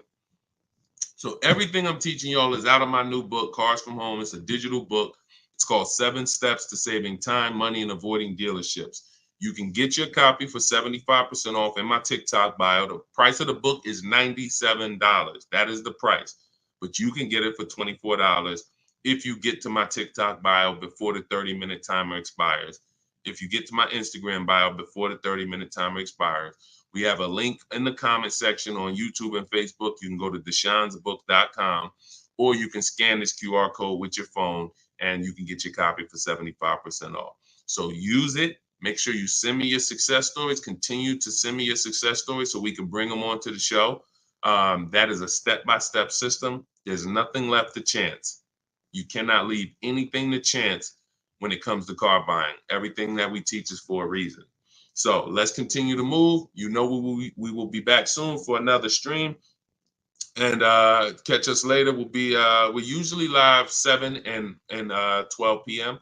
So if you're around at 7 p.m., just again, if you don't see the banner above us, that means we're actually live. So jump on and we'll get to it. Everybody else who got your book, enjoy. For those of you who want to attend my free masterclass, Everything You're Doing Wrong, Buying, Selling, and Leasing Cars, you can also go to the comments or to my TikTok and Instagram bio. But you're going to need about an hour. And that's a straight hour of me and my board. And we have a comment for you right here in the Facebook and in the YouTube section. That's me showing you scenarios, going over 23 mistakes that most of you are making that you need to stop making if you're truly going to get below market deals.